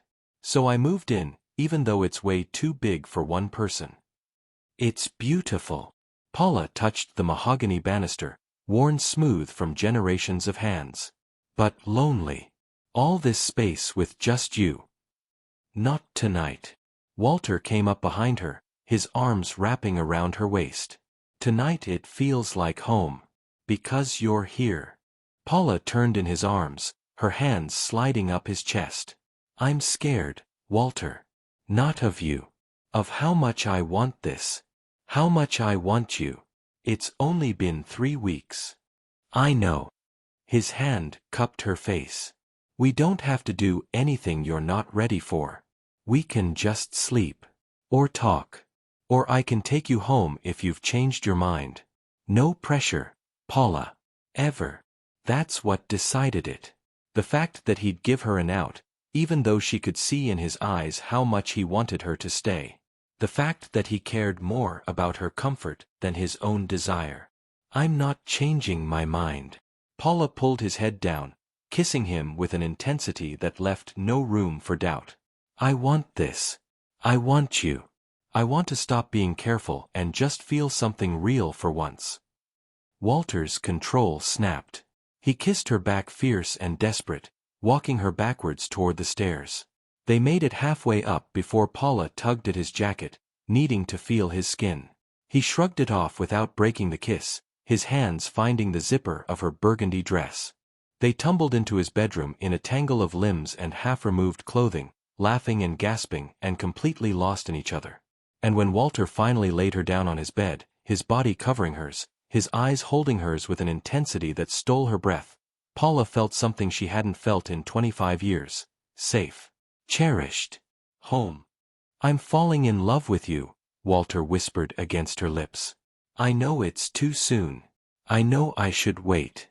But I've wasted enough time in my life, Paula. And I'm not wasting another second on pretending I don't feel what I feel. I'm falling in love with you. Completely. Terrifyingly. And I don't want to stop." Paula's tears spilled over. "I'm falling in love with you too. God help me, I'm falling so hard." "Then fall with me." Walter kissed away her tears. "Let go. Trust me to catch you. Trust us to catch each other." And Paula did. She let go of 25 years of fear and control and protection. She let herself fall into Walter's arms, into his bed, into his heart. And for the first time since she was 13 years old, she felt whole. Later, as they lay tangled in sheets with moonlight streaming through the windows, Paula traced the scars on Walter's chest. "Tell me about these." "Construction accidents. Splinters. That one," he pointed to a particularly nasty scar on his ribs. "I fell off a scaffold when I was 19. Broke 3 ribs and punctured a lung. My dad was so furious he didn't talk to me for a week. He was scared. I know that now. Back then, I just thought he was being controlling. Walter's hand found Paula's, lacing their fingers together. I'd give anything to hear him yell at me one more time. To have 5 more minutes. To tell him I understood. Paula pressed a kiss to the scar. He knows. Wherever he is, whatever comes after this, he knows. They talked until dawn, wrapped in each other's warmth, sharing secrets and fears and dreams. Walter told her about the nightmares he still had about the fire. Paula told him about the panic attacks she got in crowded rooms. They traded scars, physical and emotional, until there was nothing left to hide. I don't want to go home, Paula whispered as the first light crept through the windows. Then don't. Walter pulled her closer. Stay. Move in. Make this our home instead of just mine. Paula's heart stopped. Walter, I know. Too fast. Too soon. He kissed her forehead. But I'm 42 years old and I've been alone for 15 years. I'm done wasting time. I'm done playing it safe. I want you here. I want to wake up next to you every morning. I want to come home to you every night. I want to build a life with you. And if that's too much too soon, tell me. I'll wait. But at least know what I want. Paula was silent for a long moment, her heart racing. Every self-preservation instinct she had was screaming that this was crazy. 3 weeks. You didn't move in with someone after 3 weeks. You didn't fall in love after 3 weeks. You didn't remake your entire life after 3 weeks. But she was so tired of listening to fear. Ask me again in a month, she finally said.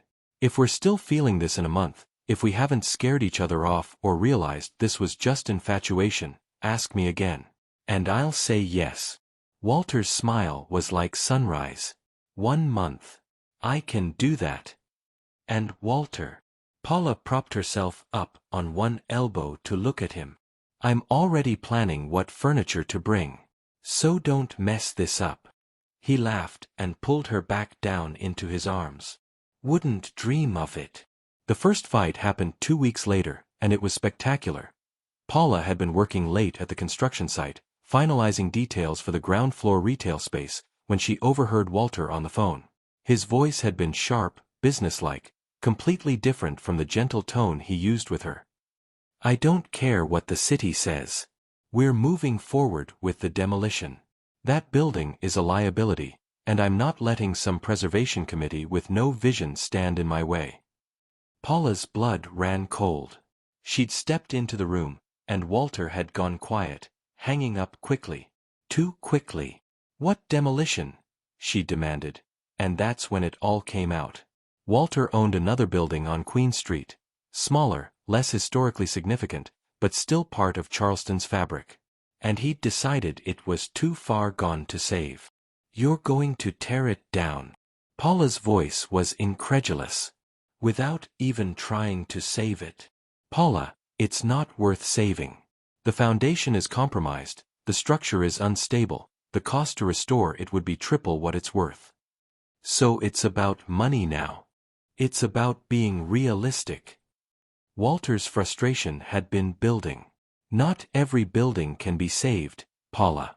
Sometimes you have to let go. Says the man who told me he sees buildings as stories worth preserving. As love made tangible. As Paula's voice cracked.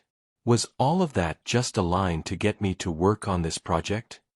Walter's face had gone white. You know that's not true.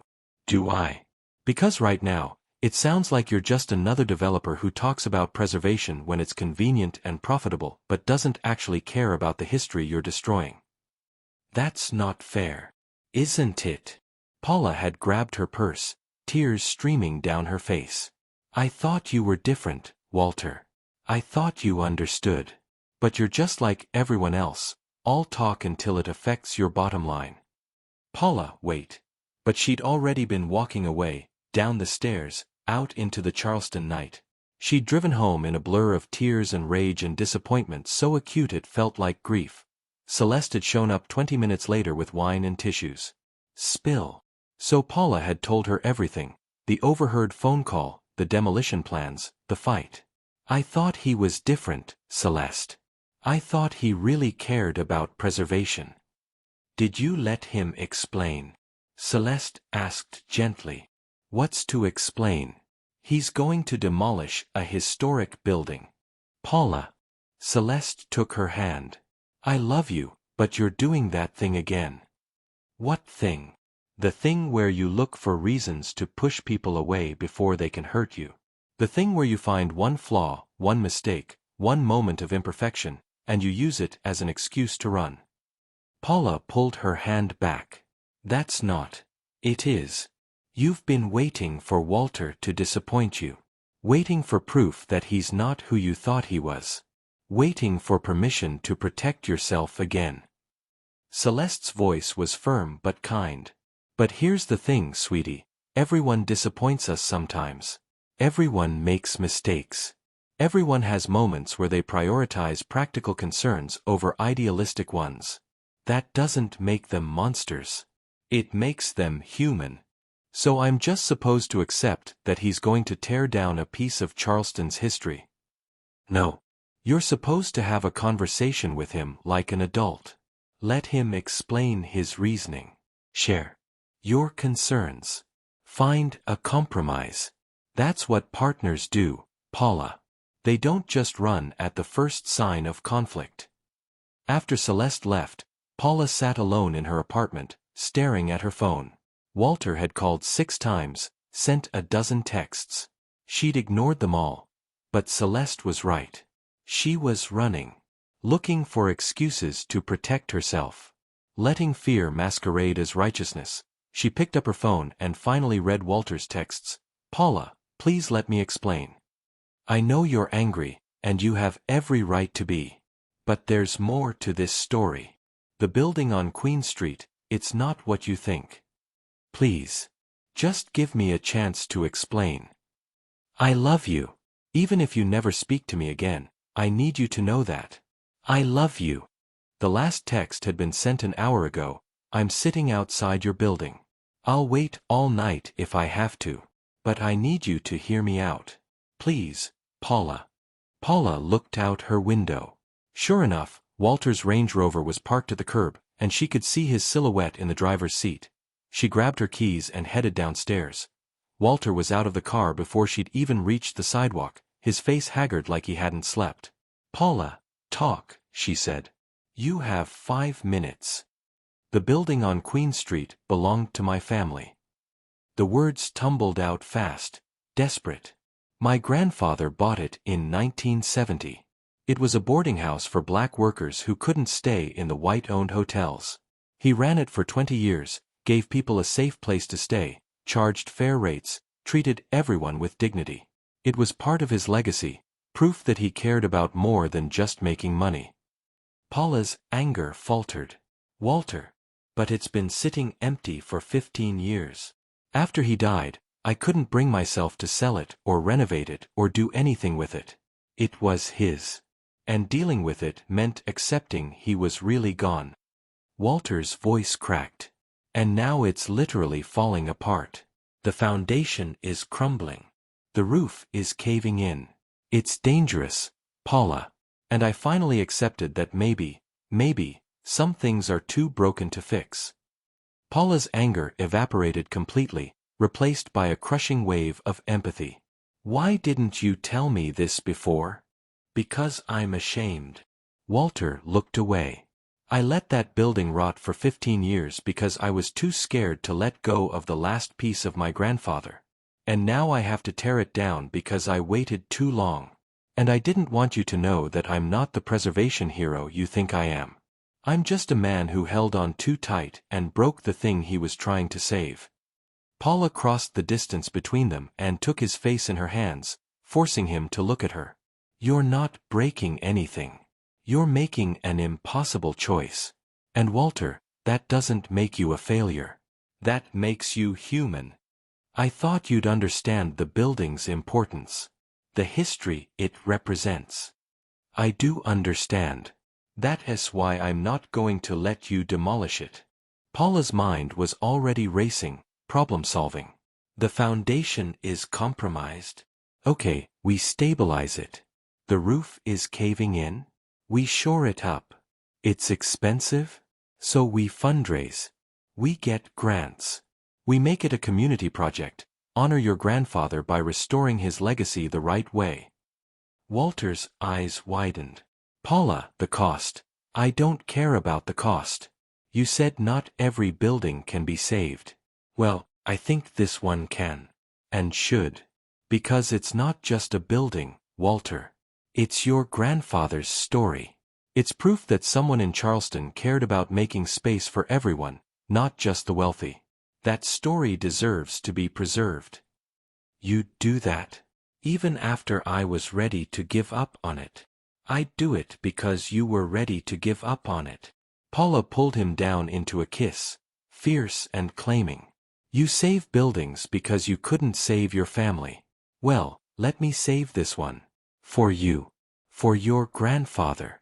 For everyone who stayed there and felt safe and welcome when the rest of the city wouldn't give them a room. Walter wrapped his arms around her so tight she could barely breathe. I love you. God, Paula, I love you so much. I love you too. Even when you make me furious. She pulled back to look at him. But Walter, we need to establish something right now. When you're struggling with something, when you're making a decision that affects our work or our relationship, you tell me. You don't hide it because you're ashamed or scared. We face things together. Deal. Deal. He kissed her forehead, her cheeks, her lips. I'm sorry I didn't tell you. I'm sorry I let my grief cloud my judgment. I'm sorry I almost demolished something that matters. Don't be sorry. Just promise me you won't do it again. I promise. They stood there on the sidewalk, wrapped in each other's arms, while Charleston slept around them. And Paula realized something. This was what love looked like. Not perfection but honesty. Not avoiding conflict, but working through it. Not running when things got hard, but staying and fighting together. Come upstairs, she finally said. It's late, and you look exhausted. Are you sure? I'm sure. Besides, we need to start planning the Queen Street restoration. And I do my best thinking when you're holding me. Walter's smile was like coming home. I can do that. They walked upstairs together, fingers entwined, both exhausted but lighter somehow. Conflict survived. Trust deepened. Love proven not despite the fight but because of it. As Paula unlocked her apartment door, Walter pulled her back against his chest. Hey. Hey yourself. Thank you. For not giving up on me. For not running when I gave you every reason to. Paula turned in his arms. I almost did run. I wanted to. But I'm tired of letting fear make my decisions. And I'm tired of being alone. So even when you're difficult and impossible and making choices I don't agree with, I'm staying. I'm fighting. I'm choosing us. Good. Walter's kiss was tender. Because I'm not letting you go. Ever. They spent the night planning the Queen Street restoration, sketching ideas, researching grants, calling in favors. By the time dawn broke, they had a tentative plan and a renewed sense of purpose. We're really doing this, Paula said, staring at their notes spread across her kitchen table. Saving your grandfather's building. We're really doing this. Walter pulled her into his lap. Together. Together, Paula echoed. And for the first time in 25 years, the word didn't scare her. It felt like coming home. 6 weeks into their relationship, Paula moved into Walter's Laguerre Street mansion. Not because he'd asked again, though he had, multiple times, but because she'd realized she was spending every night there anyway and maintaining 2 places was ridiculous. Celeste had helped her pack, making sarcastic comments about how fast Paula had gone from "I'm never falling in love again" to moving in with a billionaire. I'm not hearing any complaints, Celeste had pointed out, carefully wrapping Paula's grandmother's china. In fact, you look happier than I've seen you in 25 years. I am happy, Paula had admitted. Terrifyingly happy. Like waiting for the other shoe to drop. Happy. Then stop waiting for disaster and just enjoy it. But now, standing in Walter's, their bedroom, surrounded by moving boxes and the physical evidence of her life merging with his, Paula felt the old panic creeping back in. This was real. This was permanent. This was her betting everything on a man she'd known for 2 months. Hey. Walter appeared in the doorway, 2 glasses of wine in hand. You okay? You've been staring at that box for 10 minutes. Paula took the offered wine gratefully. Just thinking. About how fast this is happening. About how I moved my entire life into yours. About what happens if... She stopped, unable to voice the fear. If it doesn't work out. Walter set down his glass and took her hands. Paula, look at me. If this doesn't work out, and I'm not saying it won't, but if it doesn't, you're not going to end up with nothing. This is your home now. These are your things. Your space. If I mess this up, I'm the one who leaves. Not you. Walter, I mean it. I had my lawyer draw up papers. The house is in both our names now. 50-50. You own half of everything I own. At her stunned expression, he continued, because I need you to know this isn't me letting you stay in my house like some guest. This is us building a life together. Equal partners. In everything. Paula's wine glass trembled in her hand. That's, Walter, that's millions of dollars. You can't just... I can, and I did. Because I love you. Because I trust you. Because I'm done playing it safe and protecting assets and keeping one foot out the door in case things go wrong. His gray eyes held hers. I'm all in, Paula. Completely. Terrifyingly. And I need you to be all in too. Paula set down her wine glass before she dropped it. You're insane. Probably. Walter's smile was crooked. But I'm insanely in love with you. So it evens out. Paula launched herself at him, kissing him with everything she had, gratitude, terror, love, hope. He caught her easily, his arms wrapping around her waist, lifting her feet off the ground. I'm all in, she whispered against his lips. God help me, I'm completely all in. They made love surrounded by moving boxes, christening their shared bedroom, their shared life, their shared future. And afterward, lying tangled in sheets with Walter's heartbeat steady beneath her ear, Paula felt something settle in her chest.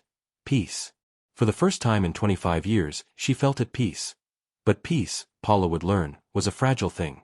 The call came 3 days later, just as Paula was leaving a meeting with the Historic Preservation Committee about the Queen Street project. Celeste's name flashed on her phone, but when Paula answered, all she heard was sobbing.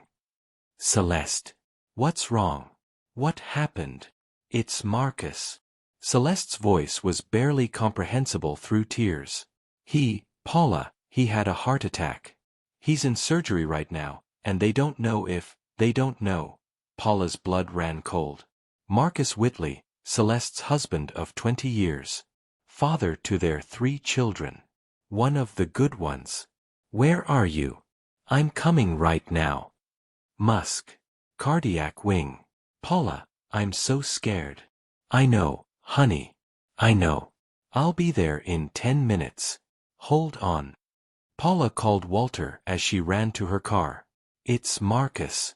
Heart attack. Celeste needs me. I'm going to the hospital. I'm leaving the site now. I'll meet you there. Paula drove faster than she should have, her own heart racing. Marcus was only 45. He ran marathons. He ate organic. He didn't smoke. How did someone like that have a heart attack? She found Celeste in the waiting room, surrounded by Marcus's parents and their 3 kids, Ava, Bianca, and little Jordan, who was only 6 and looked confused about why everyone was crying. Auntie Paula. Jordan launched himself at Paula, and she caught him, holding tight. Hey, buddy. Everything's going to be okay. Mommy's sad. Daddy's sick. I want to go home. I know. But we need to wait here with Mommy, okay? Can you be brave for me? Jordan nodded against her shoulder, and Paula carried him over to Celeste. Her best friend looked shattered, mascara streaked, eyes red, hands shaking. Any news? Paula asked quietly. Celeste shook her head. He's been in surgery for 2 hours. They said it was bad, Paula. Major blockage. If he'd been 5 minutes later getting to the hospital, her voice broke. Paula shifted Jordan to one hip and wrapped her free arm around Celeste. He got here in time. He's going to be okay. Marcus is strong. But even as she said it, Paula felt the fear creeping in. Life was so fragile. 1 minute you were fine, planning your future, believing you had time. And the next, everything could be ripped away. Walter's family, gone in a fire. Her own father, dead from a stroke when she was 20. And now Marcus, fighting for his life while his family waited and prayed. Walter arrived 20 minutes later with coffee for everyone and a stuffed bear for Jordan. He took one look at Paula's face and pulled her aside. How are you holding up? I'm fine. Celeste needs me. The kids need Paula. Walter cupped her face in his hands. How are you holding up? The question broke something open inside her. I'm terrified. What if he doesn't make it? What if Celeste loses him? What if those kids lose their father? What if? Her voice dropped to a whisper. What if this happens to you? Walter pulled her close, and Paula let herself break down in his arms. All the fear she'd been carrying for the past 6 weeks, all the terror of loving someone again, all the memories of every person she'd lost, it came pouring out in great gasping sobs. I can't lose you, she whispered into his chest. I can't, Walter. I just got you. I just figured out how to be happy. I can't go through this again. You're not going to lose me. You don't know that. Nobody knows that. Life is, it's so fragile. One phone call, one moment, and everything you love can just disappear. Walter held her tighter. You're right. I can't promise I'll never die. I can't promise we'll have 50 years together. I can't promise anything except that I'm here right now, loving you with everything I have. And that has to be enough, Paula. Because the alternative, not loving anyone because you might lose them, that's not living. That's just surviving. Paula knew he was right. She knew that the grief she'd carried for her father, the walls she'd built after Michael, the numbness she'd wrapped around herself like armor, it had all been about avoiding exactly this moment. The terror of loving someone knowing you could lose them. But Walter was right. Better to love and risk loss than never love at all. The surgeon finally emerged 4 hours later. Mr. Whitley came through surgery successfully. We placed 3 stents and cleared the blockage. He's stable and resting in ICU. You can see him, 2 at a time. The relief in that waiting room was palpable. Celeste started crying again, tears of joy this time. The kids started talking all at once. Marcus's parents hugged each other. You go, Paula told Celeste. Take the kids. See your husband. After they left, Paula sank into a chair, suddenly exhausted. Walter sat beside her, pulling her against his side. You're thinking too much, he said quietly. How do you know? Because I can feel you pulling away. Building walls. Convincing yourself that loving me is too dangerous. Paula wanted to deny it, but she couldn't. I'm scared. I know. But Paula, don't punish us for something that hasn't happened. Don't let fear rob us of the time we do have. What if I can't help it? What if I'm too damaged, too broken, too scared to ever really let you all the way in? Walter turned to face her, his hands cupping her face, forcing her to meet his eyes. Then I'll wait. I'll keep loving you until you believe you're worth loving. I'll keep showing up until you stop waiting for me to leave. I'll keep fighting for us until you're ready to fight too. However long it takes, Paula. I'm not going anywhere. Tears spilled down Paula's cheeks. I don't deserve you. Bullshit. You deserve everything. And I'm going to spend the rest of my life proving it to you.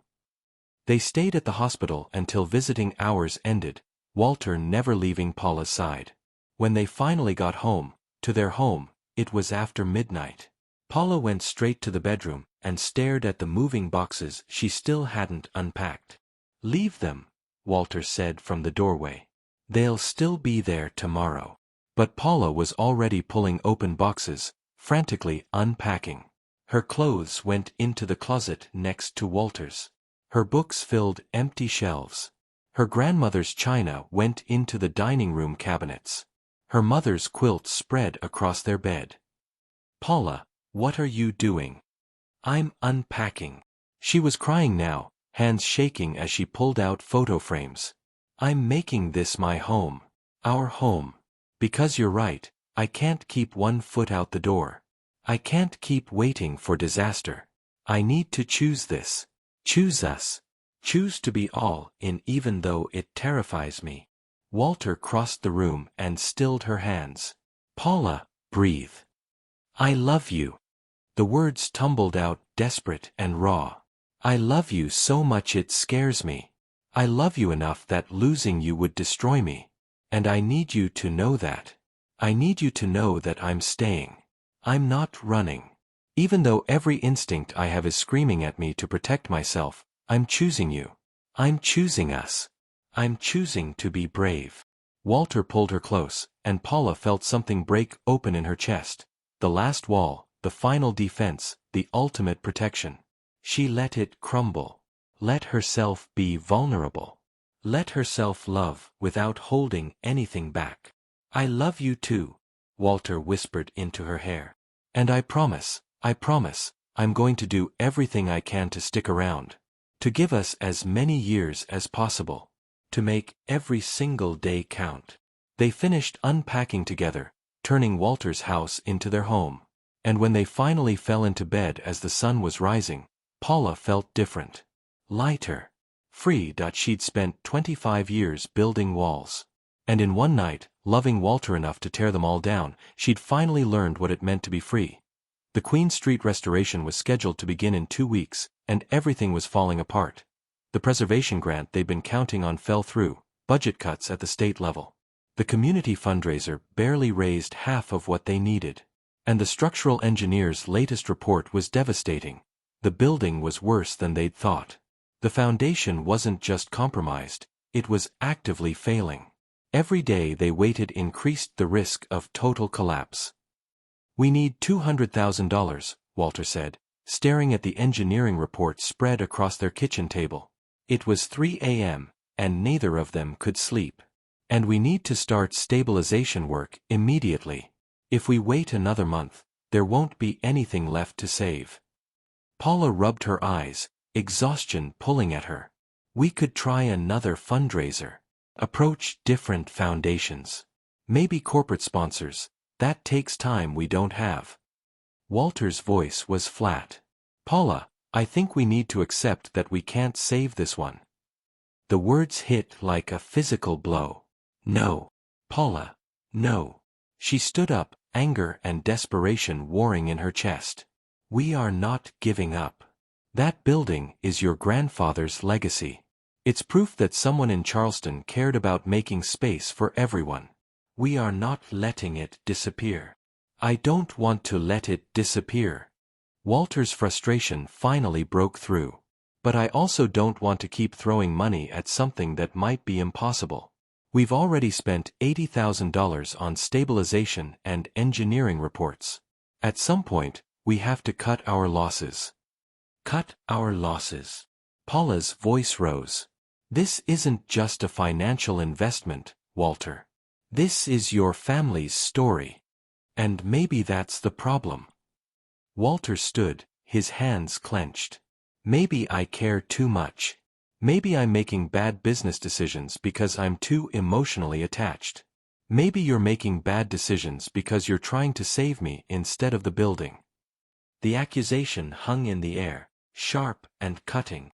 "Is that what you think?" Paula's voice was dangerously quiet. "That I'm only fighting for this building because of you? Aren't you?" Walter challenged. "Tell me honestly, Paula. If this were anyone else's project, would you be fighting this hard for a building that might be unsalvageable?"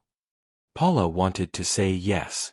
Wanted to insist that she'd fight for any historic building, regardless of whose legacy it represented. But the truth was more complicated. She was fighting so hard because it mattered to Walter. Because saving his grandfather's building felt like healing his wounds. Because she loved him and wanted to fix the things that hurt him. "Maybe you're right," she finally said. "Maybe I am too emotionally invested. But you know what? I don't care. Because buildings aren't just brick and mortar, remember? They're stories. They're love made tangible. They're worth fighting for even when it's hard. Especially when it's hard. That's what you taught me, Walter. That's what we've built our entire relationship on, the belief that some things are worth saving, no matter the cost. And what if the cost is too high?" Walter's voice cracked. "What if saving this building means bankrupting the company? What if it means we can't save other buildings that might actually have a chance? What if—" He stopped, running his hands through his hair. "What if I'm letting my guilt about failing my grandfather cloud my judgment?" Paula crossed the kitchen and took his face in her hands. "Look at me. You didn't fail your grandfather. You're honoring him. You're fighting for his legacy. And yes, maybe we're both too emotionally invested. Maybe we're making decisions with our hearts instead of our heads. But Walter, isn't that the point? Isn't that what makes this work meaningful instead of just profitable?" "I don't know anymore." Walter pulled away, and the physical distance felt like a chasm opening between them. "I'm tired, Paula. I'm tired of fighting. I'm tired of throwing money at problems that might not have solutions. I'm tired of—" He stopped, but Paula could see it in his eyes. "Of me," she whispered. "You're tired of me pushing you to fight battles you don't want to fight?" "No. God, no." But Walter didn't move to close the distance. I need to think. I need to figure out if we're being brave or just stubborn. If we're saving something that matters or throwing good money after bad." "So what are you saying?" Walter was quiet for a long moment. "I'm saying maybe we need to take a step back. From the Queen Street project. From each other. Just for a little while. Get some perspective." The words felt like a knife to Paula's chest. "You want to break up?" "I want to not make any major decisions when we're both exhausted and emotional and not thinking clearly." Walter's eyes were red-rimmed, haunted. "I love you, Paula. But I can't tell anymore if we're good for each other, or if we're just two broken people making broken decisions together." Paula felt her world tilting. This was it. The moment she'd been waiting for since that first night on the rooftop. The moment when Walter realized she was too much, too damaged, too complicated. The moment when he left. "Fine." The word came out cold, defensive. All her old walls slamming back into place. "Take your space. Take your time. Figure out if I'm worth the trouble." "Paula, that's not." "It is. It's exactly what this is." Paula grabbed her purse, needing to get out before she completely fell apart. "You're realizing that loving me is harder than you thought. That I come with too much baggage and too many demands and too much intensity. So go ahead, Walter. Take your space. Think about whether I'm worth fighting for. And I'll be here, waiting to find out if I'm enough." "Paula, please don't leave like this." But she was already walking out, down the stairs, out the door of what was supposed to be their home. She got in her car and drove, not knowing where she was going, just needing to move. Needing to outrun the pain building in her chest. She ended up at Waterfront Park, sitting on a bench overlooking the harbor as the sun rose over Charleston. The same city she'd been trying to save, piece by piece, building by building. The same city where she'd found Walter and lost herself and found herself again. And now she was alone again. Just like she'd always been. Her phone buzzed. "Celeste, Marcus is coming home today. Can you be here?" Paula wanted to say no. Wanted to go home, except it wasn't her home anymore, was it? It was Walter's house that she'd been living in for 6 weeks, pretending they were building something permanent. But Celeste needed her. So Paula wiped her tears, put on her mask, and drove to the hospital. Marcus looked tired but alive, sitting in a wheelchair while Celeste fussed over him and the kids bounced around with excited energy. When he saw Paula, his smile was warm. "There's my favorite preservation warrior. Come here." Paula hugged him carefully, afraid of hurting him. "You scared us." "I scared myself." Marcus took her hand. "But it gave me perspective. Life's too short, you know? Too short to wait. Too short to play it safe. Too short to not tell the people you love that you love them." Paula's throat tightened.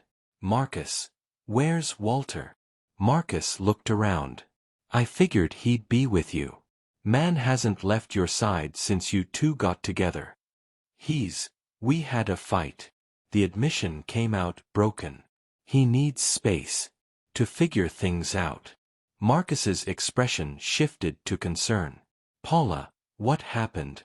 So she told him everything: the Queen Street building, the money problems, the fight, Walter saying they needed to step back.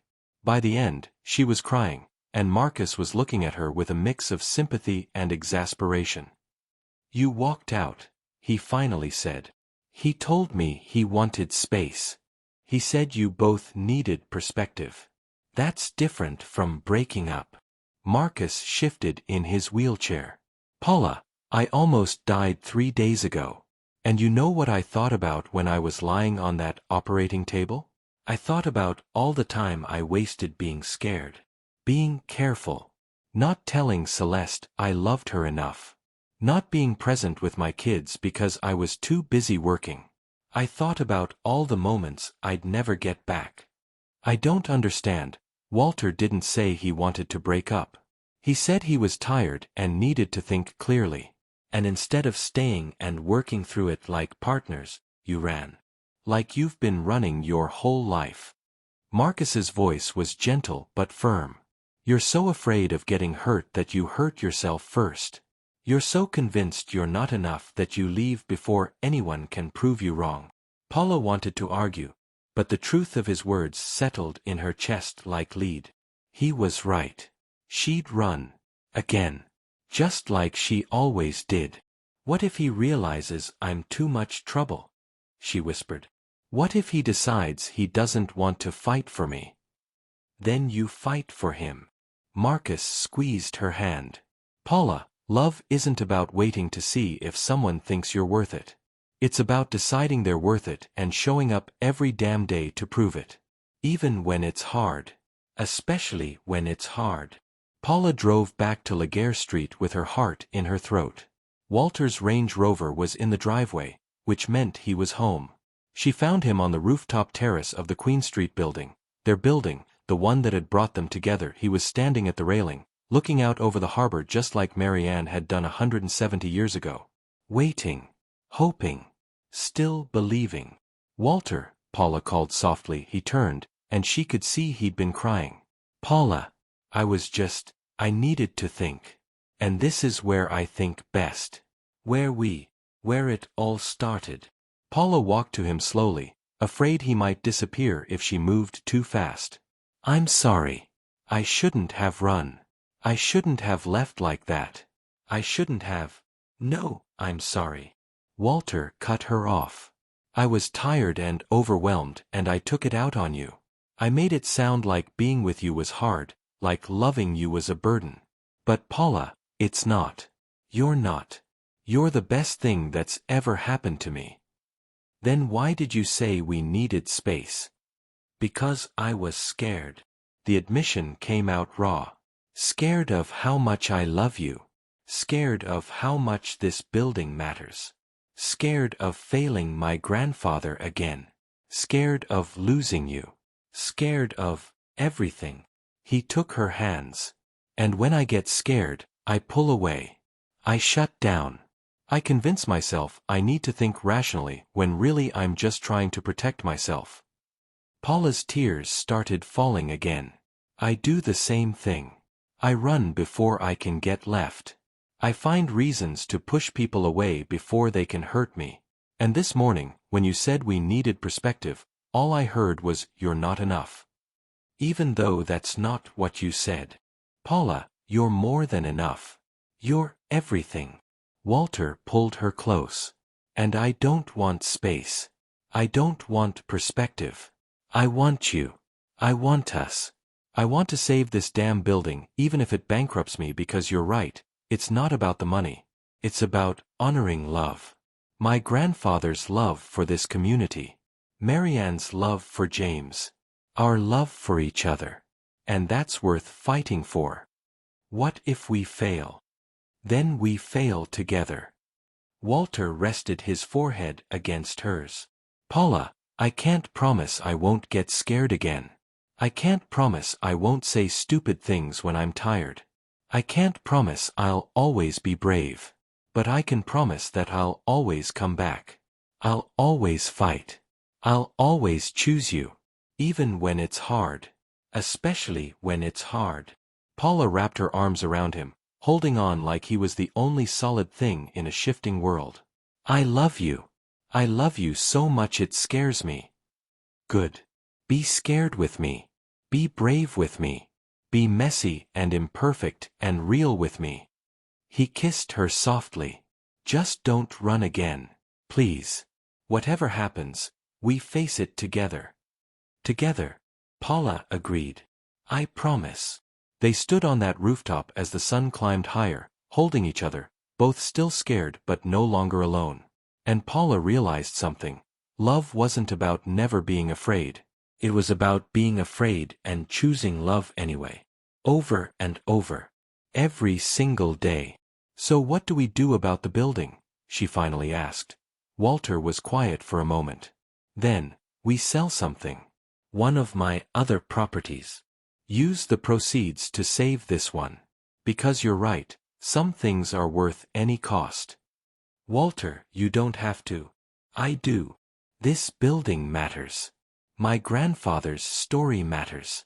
And showing you that I meant what I said, that I'll fight for what we love even when it's hard, that matters most of all. Paula kissed him, pouring all her gratitude and love and hope into it. We're going to save it. Together. Together, Walter echoed. And standing there in the Charleston sunshine, both of them broken and scared and desperately in love, they began to plan. Before you go, I want to hear from you. Have you ever walked away from something you loved because you were scared? Have you ever gotten a second chance to make it right? Drop your stories in the comments below. I read every single one, and your experiences inspire these stories. And don't forget to hit that like button and subscribe so you don't miss the conclusion of Paula and Walter's journey. Where are you watching from? Let me know in the comments.